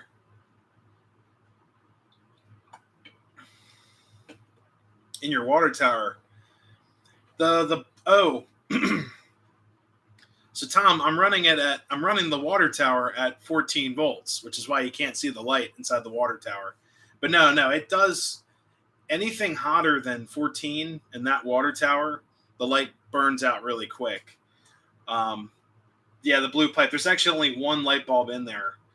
It's at 14 volts, so I don't burn it up because that accessory is a giant pain to get into. I thought it'd be easy. It's like there's a metal clasp you undo for the socket, like the old school stuff. And I was cranking this thing at 18 volts and it blew out on me. Took it all apart. Then the solder leads broke off. It was like a whole world of pain. But yeah, the water tower works. It just looks better when the lights aren't on. It's pretty cool. But now I noticed, oh, no, it's fine. Yes, good old 14 volts. That's the magic number, especially with this LED stuff. It looks excellent. Let's see if we can get the diner to smoke. So we get that at least doing something for us tonight. I wired her all up just to see her smoke. And Yeah, we can actually get the. Well, is it smoking? It is smoking. Wow, I did something right. Look at that. I'll bring you guys in for this. Do some night running. We did. We did a little bit. We could turn off all the lights. I'd run the Atlantic again and the buds. Just one last time. We could actually do this angle right here. That's a cool angle. But yeah, check out the diner. She should. A little bit of puff smoke. Get some air in there for her. She might have a bubble. Let's see. Get the bubble out. Huh. She's not smoking at all. You get a little bit of smoke fluid. Put her in there. All right, let's see. Get some air. I'm trying to get some air in here. That one might take a little bit to warm up because it. So, guys, I've explained this before on the channel, but it's not a problem at all. So the lights, this whole diner here, the lights have been converted to LEDs, and I actually built the smoke unit circuit on a separate line, so you can run the lights at you can run the whole accessory at 18 volts and won't fry anything. Because these lights, these little LEDs, they don't get too hot. Compared to the incandescent lights that were in the street lights, these were melty.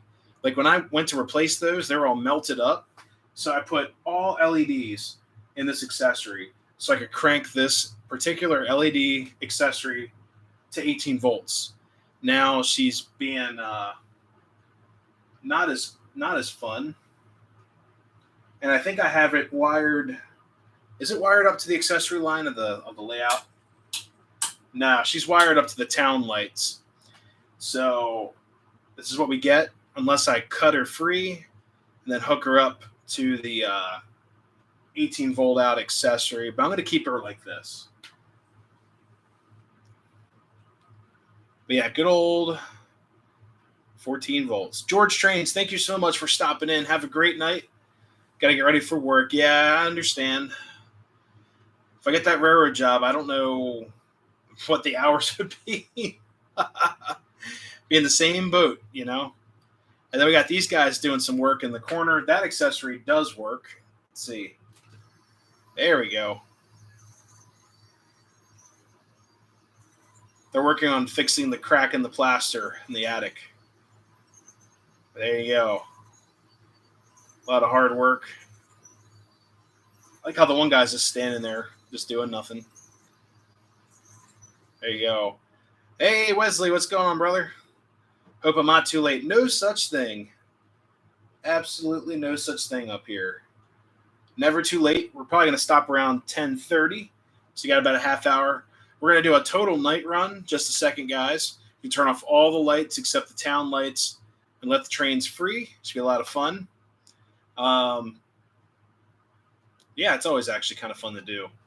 Remember the first time I did that, my buddy JP from JP Videos chimed in real quick, and he said, have you ever just turned off all the lights before and just enjoyed the layout in the dark? And I was like, no.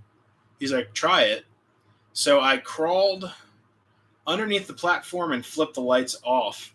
And it's actually before I got the smart LEDs to do all the different colors and all that. It was just straight up turning off the lights like this right here. Here we go. Ready? We do all the lights, group them all together. And one by one, we turn them off. Ooh. Spooky. Here we go. So yeah, we got some town lights back there. That blue light. Oh, there you go. Tom, what blue light are you talking about? It works perfectly fine. So yeah, there's the water tower. The beacon works. But there you go. Tom, it works perfectly fine. What are you talking about? It's way brighter on camera too. Like if you were up here, you could see it. But it's cool. I love it. All right, let's get you guys to the station. I'm all tangled up on stuff because I can't see what I'm doing. Oh, wow, the station looks fantastic. Make sure I don't disconnect the camera. Wow. All right, guys, so that's just with the station lights. All the lights up here are off except the shelf lighting, and that looks pretty darn good. But yes, there is the tower light. It works, I promise. Town's a little dark. The gas station, I got to figure out a way to light that up. But everything else works. I even have, you don't see this every day. Look at this. I even have a soda machine that lights up right behind that. Where'd it go? There it is. Well, put the camera behind me. The soda machine even lights up. If you guys can see that, right there in the center of the room or of the camera. Got your night lights on, yeah. So I got the little baby soda dispenser or vending machine. There you go.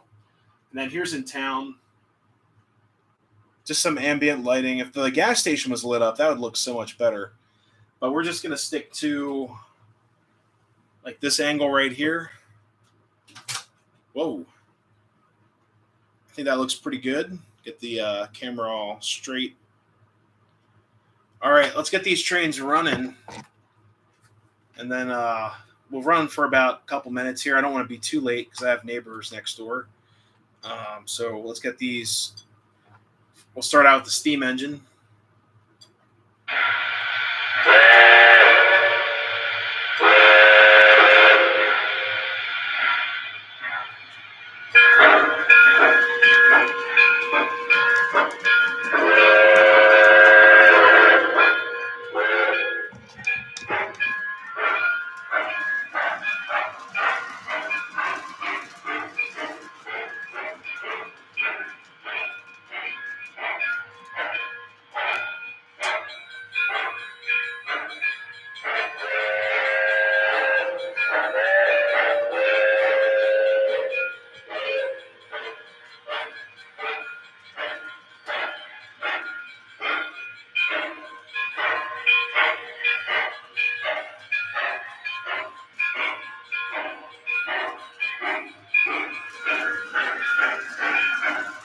Yeah, I'm going to put street lighting in very soon. Hey, Radar, thank you so much for stopping in. Have a great week. Have a great night.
Hey, PA Northeastern Railfanning, how's it going?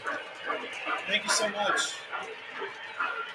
We're doing a night run with no lights at all, except the town.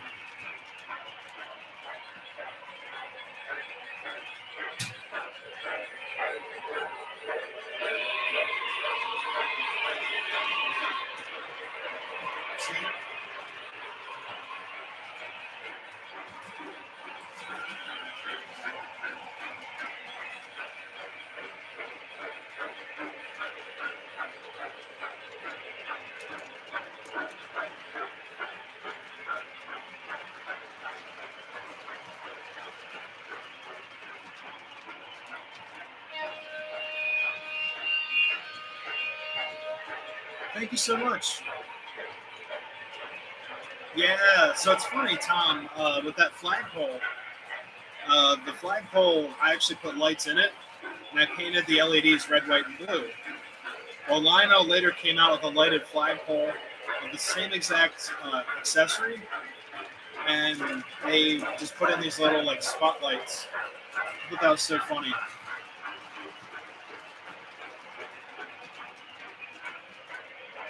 Well, it came out nicely. Now you have to add mountains, tunnels. Oh no, I don't have room for a mountain. I could do a backdrop. I could do like a backdrop of a horseshoe curve.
I added some blue.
Oh, the Marks floodlight. Yeah, full service gas stations. You know, I never encountered that, but my parents did.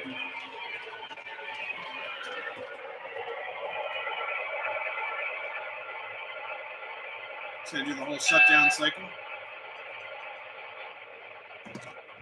Sweet. All right, guys, so that's going to do it for the run portion of this live stream. We can stay live for a little bit longer. I'm actually going to turn the lights back on. So let's see if I can do this without hurting anyone's eyes. Let's do custom white. Oh, that was harsh.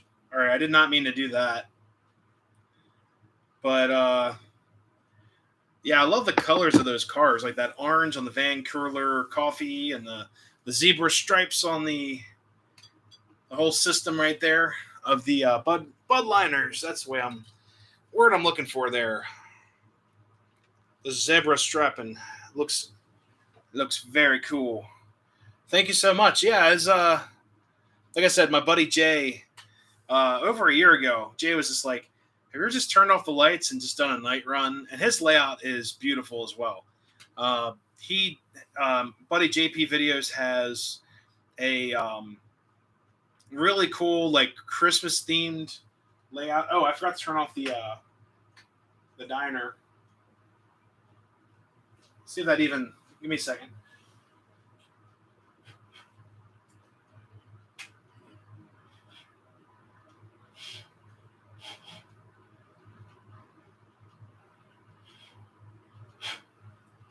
Yeah, it's gurgling and making all kinds of noises. D-Roll Daryl, what's up? Yeah, so my buddy Jay, he set up his whole layout. And it's like very Christmassy. Um, it's really cool. He bought a couple um, Lion Chief kits or ready to run sets that are really nice. He's got a Conrail and then Alaska. The Alaska train actually has a ton of really cool operating cars. He actually told us that he got the Alaska because it came with a better deal of cars. But it's Alaska Railroad on a North Pole style layout, so it goes together very nicely. He runs, I think he can run up to 3 O gauge trains at a time. With the 2 are Lion Chief, so it's got the remote and command control with that remote.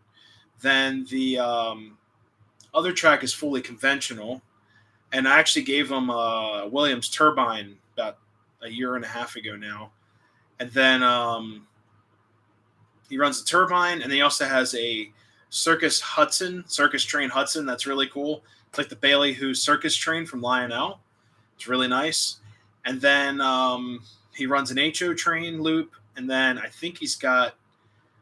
I'm not sure if he's got it yet, but I thought he had an N scale loop as well. But it's a really cool like novelty Christmas layout. I love it because it's just very nicely themed. But yeah, he's like, turn off the lights.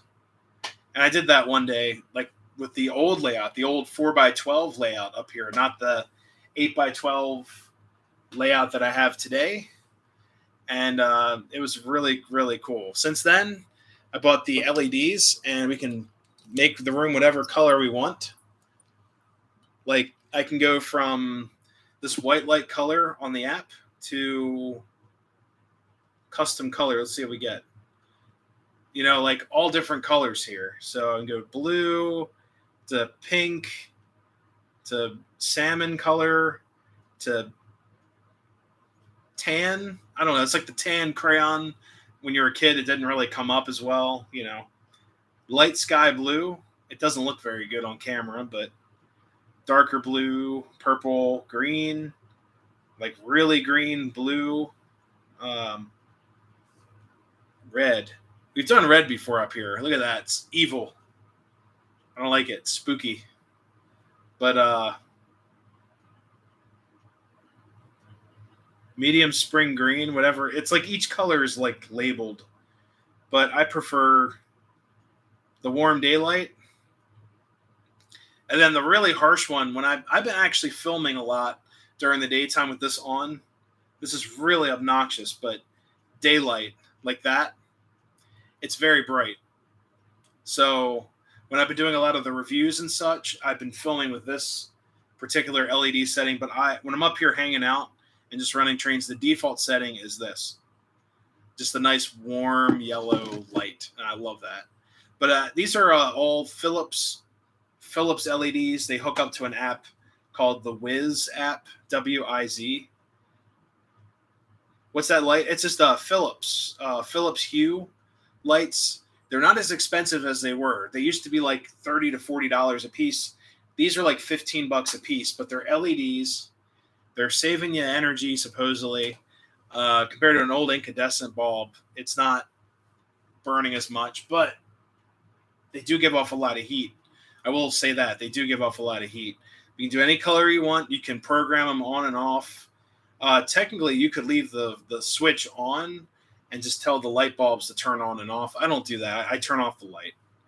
But they're very easily programmed to your phone over Wi-Fi through their app. It's cool. It doesn't give you any problems, I promise. It's not going to ask you for any money. It's just a programmable LED smart light. I'm very simple. I wouldn't have bought them unless, whatever. The LEDs I use for my shelf back there, they can do any color in the world as well, but those are just Amazon strip LED strips. Freehand detailing on your trains. I've done some paint work. I've painted some stuff. It's been a while. I prefer mechanical fixing or electrical. Love doing electrical work in trains. It's a lot of fun to see stuff work. When it comes to like wiring stuff up, wiring all this, doing modifications. I'm getting into mods, like respectable mods to keep things working and as original or as better as possible. That's my deal. So early on in the stream, I was talking to you guys about the potential of getting a whistle inside of my K-Line pink girls train. I'm going to take the whistle unit out of my Polar Express, put that into the K-Line because it's nice and light. It's this plastic whistle unit. Nice and light for the K-Line because it can't pull as much. And then towards Christmas time, I'm going to take a Rail Sounds system from ERR and put that inside the tender of the Polar Express. So we'll have a Rail Sounds Polar Express, unless I just buy a Rail Sounds tender and still put an ERR board inside of there. I don't know. We'll have to see. But that's the plan. Stuff like that. I want to modify stuff so it works. Because right now my whistle tender does not work from K-Line. It's kind of junk, but all that stuff, Nick, I may have to put those lights out in the cave. Yeah, definitely do it. You'll have so much fun with these. They'll do patterns. When I first got these lights, I think we went through all the patterns or whatnot. But there's different. There's that one for plant growth. What's that? Like UV light? I'm zapping myself. Are you really walking home? No, I was just frustrated at work. Here's a couple of the dynamic range. Here's candlelight. So it does like a, little bit of a strobing effect. We have fireplace. A little bit of a strobe effect. They're up.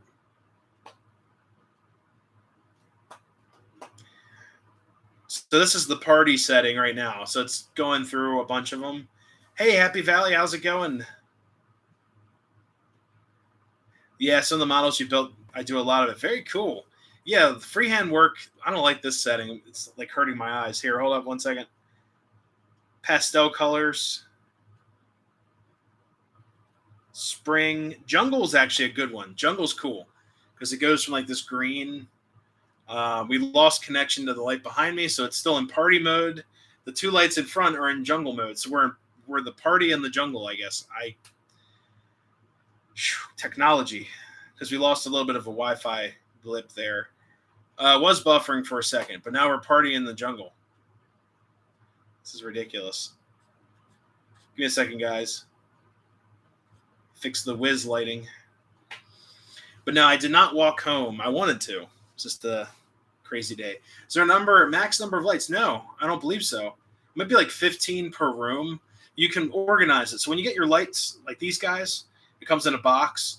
And then when you download the app, it'll find the light. You can group it in a room of your house. So right now it says Nick's Crossing Studio. And it shows that I'm all the way upstairs to the highest room of the highest tower. And it's got a picture of the studio. I can do that too. And because this is the only room in the whole house that there's smart lighting other than down in the basement where Nikki's room is.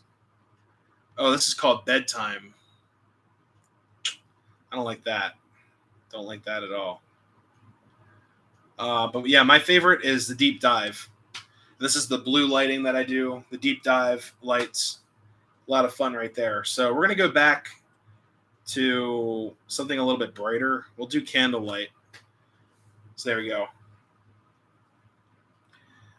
Strombing. The lights at the club. Never mind. No, it's cool. Oh, man. Farterero Dog's hilarious. Party in the jungle, no dancing with the lemurs. Hey, D-Real Daryl, thank you so much. Now you need a disco ball. Do we need a disco ball? But yeah, thank you so much. So the parts are covered. So Derail Daryl, you missed it. Earlier in the stream, I bought a bunch of parts for the Lionel N&W 612. George and oh god, I forgot who it was. I have to go all the way back if I can. Give me a second.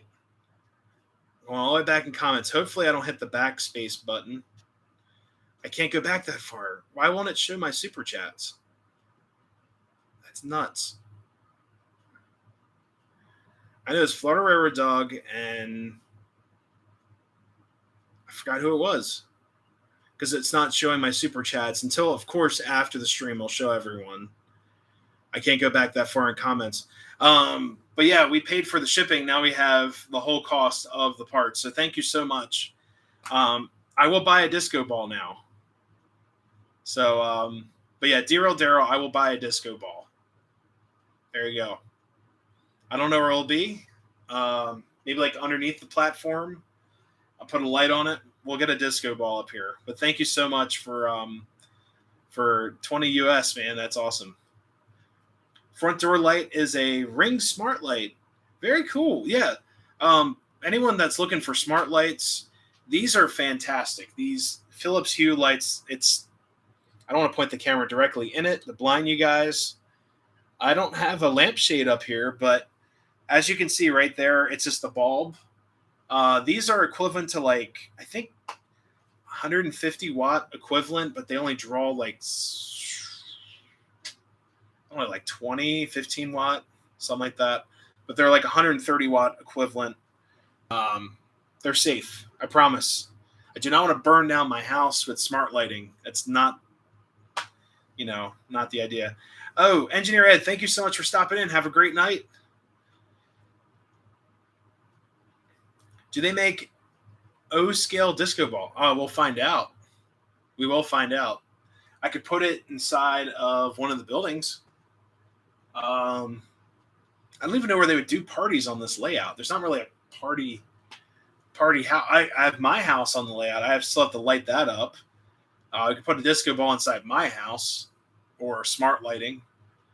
That'd be really cool. We'll get a disco ball. And you know what? I will tell you guys this. Around Christmas time, if you go to Michael's, or there's probably Christmas stuff out in a month or so, you'll definitely find disco balls. So I'll try to find one.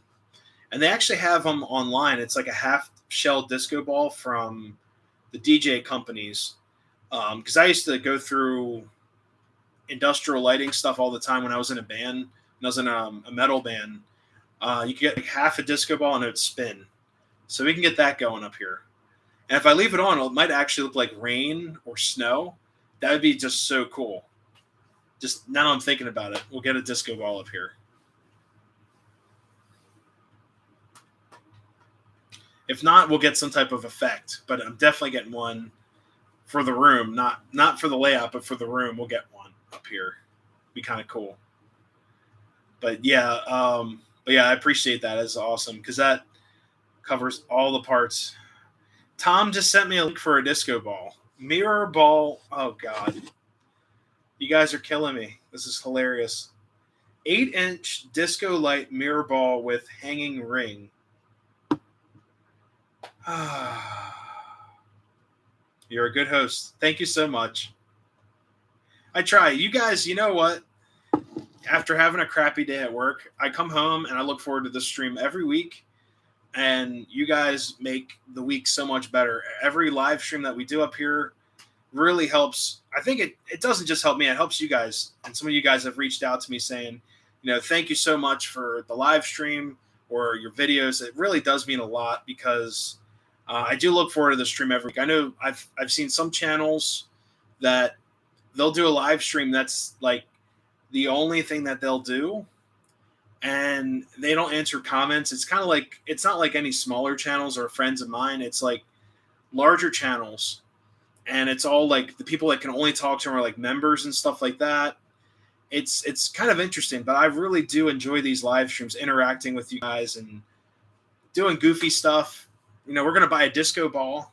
Maybe not tonight, but maybe soon enough, we'll get a disco ball up here. I'm gonna wait for those parts to come in. You know what? I do have my ears pierced, so I could wear disco ball earrings. That would be kind of great.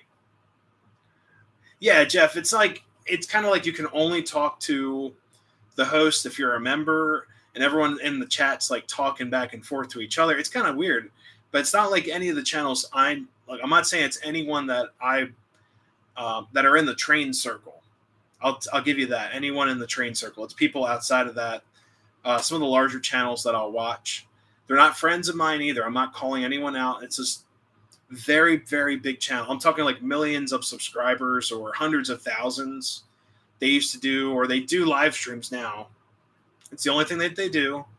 And the only way to interact with them is if you give them money or support them through memberships. And I don't want any memberships. I just want to do YouTube and interact with you guys and be as genuine as possible. But I do, I have seen those channels a lot. And like I said, it's no one that I know personally. It's no one in the train world that I know of. It's no one in this industry. It's just channels that Nikki and I watch on the side, or even channels that they don't comment back. People write a ton of great comments. They don't comment back. And that's frustrating too. And like I said, it's no one that I know personally or in the train world. I'm not calling anyone out. Like all my friends and all my fellow YouTubers that are in the train circle for the most part are just excellent, excellent people. And you guys are just been a lot of fun, honestly. And yeah, the live streams, like I said, they helped me get through the week and, made so many great friends with the live streams as well. Like I was talking to Jamie about that the other day. We're great friends, met through YouTube stuff. And a lot of you guys I've met out and about train shows and railroad antics. And it's just awesome. Oh, now Tom sent me disco ball earrings, 24 millimeter. You talking about earrings or armored artillery here, Oh no. You wouldn't be able to see those with my mop on my head. Be hosting for Jason the Train Freak. Very cool. You can buy a bulb that has an LED light in it, fits the normal light socket for the ceiling. Yeah, well the ceiling this ceiling is short. It's very short. It's like I'm almost 6 foot. I'm like 5'10" and a half. I want to say this ceiling is it's a 7 foot in the center. As you guys can see, the roof is pitched. It's an eave. The center of the room is like 7 feet. I've had some of my friends dunk their heads, and that also inspired this design of this layout because with the old layout, it was really hard to access. So I had friends over that were taller than me, not by a whole lot, but a little bit taller, and they couldn't access certain points without ducking down or hitting their heads on the ceiling. With this, you could pretty much get right in there and not dunk your head. It's just so much more accessible. Yeah, it's pretty short. 7 feet in the middle. You get about 4 feet, 5 feet of non-beveled ceiling. And then after that, it just slopes all the way down to the floor. Goes all the way down to the roof. Into the evil crawl spaces that, the evil doors right there underneath the platform. And then on the other side, we got the other evil door. There it is.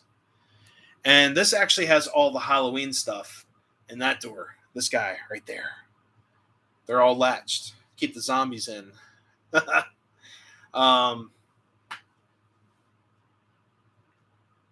Jerry's another great channel, close to your. The only difference, Jerry doesn't run trains. Jerry's great to talk to live. He's a really, really, really nice guy. And unfortunately, I missed him at the Strasburg meet for Sparky. That really was heartbreaking because he went on Sunday or Friday or Sunday because of work. Saturday, he wasn't there because of the trolley museum stuff that they were doing. But yeah, Jerry's great. I really hope to meet him soon, maybe at a train show or just hanging out. It'd be awesome to hang out and just look at trains because he runs N scale, right? Jerry's N scale. I like N scale too, which I've never done any videos on other than like one or two and a live stream or two on my N scale collection. But um, yeah, I don't. Yeah, Jerry is okay. Yeah, there we go. It's Boxcar Jerry now, so it'd be kind of cool to like hang out and run some N scale. But I missed them at the Strasbourg meet. Really, really was sad because I wanted to hang out with them and say hi, and because I always pop into a live stream here and there just to say hi and see what railroad antics he's up to or where he's at, that type of stuff. N scale and HO, cool. I do plan on building an N scale platform, but I might just do like a switching yard. Those are pretty popular nowadays. So Edward Berg says it's the only live stream I tune into. It's a lot of fun. Thank you so much. That means a lot. Hey, like I said, it's a lot of fun for me too. And if I didn't enjoy it, I wouldn't burn 2.5+ hours every Monday night if I didn't enjoy it. I really do enjoy the live stream, and it's fun. You never know what's going to happen. It's live. There's no script.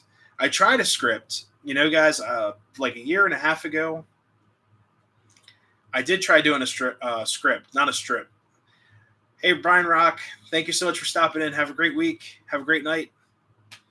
But I did try going by a script, and Nikki actually helped me out a lot with that. I really do appreciate her help and support with that. But it didn't work. We came up with a kind of like a floor plan of the channel, what we were going to talk about and what news we were going to talk about. It just didn't work out. We were actually looking at ready-to-run sets that were new from Lionel with Lion Chief that I could buy. And it never fell through. I didn't buy a ready-to-run set. You guys kind of voted on a ready-to-run set I was going to review. I think it was for Lionel Train Day of 2020. Was it 2020? Yeah, I think it was for Lionel Train Day 2020. You guys were going to pick out a train set for me to buy, and I didn't buy it. So I threw the script right out the window, and it's now just flying on the rails of the road right here. So, but yeah, guys, I'm going to call the stream. It's been a fantastic night. I will keep you guys updated on my railroad application status or whatnot. CSX is currently reviewing the application. That's for conductor for Baltimore. I really hope it goes through. I really want to work for a railroad. I've been trying now for 8 months to work for a railroad. It's been a nightmare. I really just want to get to work. Yeah, that's the basic of it. The basis of it. I'm just like 5 railroads down. I'm really just ready to get to work, and I have a job. I just would like to work in the railroad industry. So I'll keep you guys updated. I want to thank everyone so much for stopping in. We will get a disco ball up here. If you guys have any questions or any concerns, just reach out to us through our Facebook or email us. I'll get to it as soon as I can.